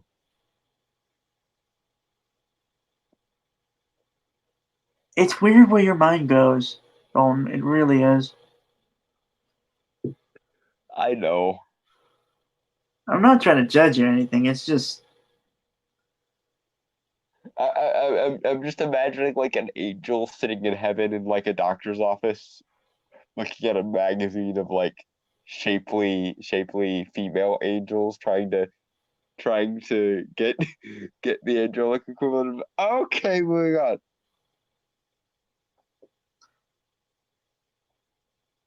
hey. Jack-o'-lantern. We've got a flying mouse to kill, and I want to clean my claws. I don't know if we can do this. We always said we would change the world. Now is our chance. Yeah, so there's Van Helsing stuff in here as well.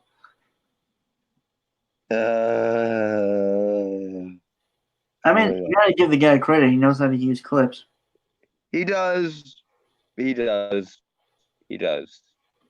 Again, I still think making Arnie Frankenstein's monster would have made more sense, but fuck. Like, I sometimes you just need that star power, and I think horror movies haven't gotten weren't as big in the '90s as they are kind of now. Well, okay, but if this is the 90s, i.e., the mid to late 90s, this is after Anthony Hopkins' star-making turn as Hannibal Lecter, so having him as Van Helsing wouldn't have hurt. And if this is if this is the like mid to late 90s, this could have been Hugh Jackman's like star-making role in the same way Wolverine was. So either way, having having Arnie still in the cast as the monster rather than as Van Helsing would have worked and made more sense. You good? I think. Still thinking about the angel porn though. Jack-o'-lanterns. Ah!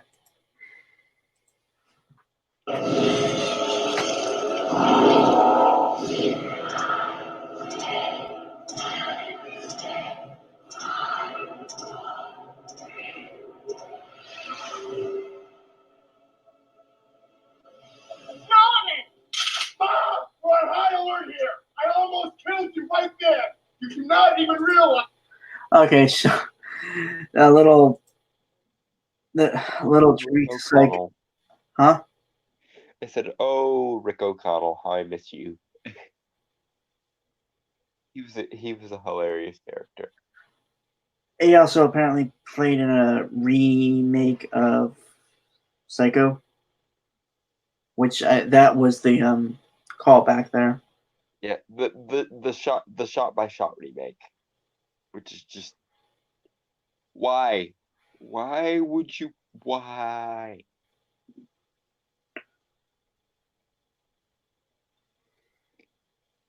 I think it was it Gus Van Sant that did the Psycho remake? I have no idea. I never watched it. Don't watch the original, but do not under any well, no. Watch the Psycho remake if you want to get drunk and riff a movie. That's really the only way you can appreciate the Psycho movie is by so bad it's good metrics. What about American Psycho? That is a good movie. I remember someone doing like an edit where it was American Psycho and Batman Begins together. So it's Patrick Bateman as a Batman villain. That's hilarious. No, it's Patrick Bateman as Batman. Okay, I feel like that would fit quite well in the universe established by Joker. Oh, Joker's supposed to kind of be the protagonist, but then an evil, or at least from his perspective, an evil version of Bruce Wayne worked perfectly.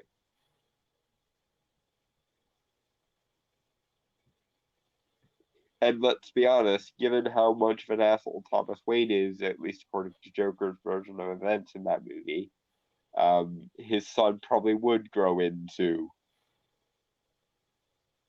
that kind of asshole. Although to be fair to Bruce, I think he was mostly fine still in that movie. I do like that that even Arthur had to be like still was nice to Bruce. I mean, to be honest, everything I gathered, Arthur Fleck does care about kids, and not in like a sick, weird way. Obviously, I'm Yeah, talking. no. Don't, yeah, get your mind out of the Gotham City gutter, folks. No, all in all, I think for Arthur Fleck, Children 1 reflect the thing he had lost in his youth, which was innocence, kindness. Yeah, he essentially on some level believes no one should have to go through what he went through. Which you know what, totally with you there, Arthur. Yeah. Also, in Gotham City, I think children are pretty much the only light in that place. Yeah, hence why when he made the little black girl laugh, her mother lost her shit because fuck you. That was a dude. Wait, was? Yeah. I thought it was the mother that You're thinking of Zazie Beet's character. Arthur's girlfriend. The one he made up. Okay. I'll have to rewatch the trailer because I'm pretty sure that in the trailer even it was the kid's mother that got pissed off at him for making the kid laugh. Yeah, no, that's it. It's just it wasn't a girl though. It was a boy.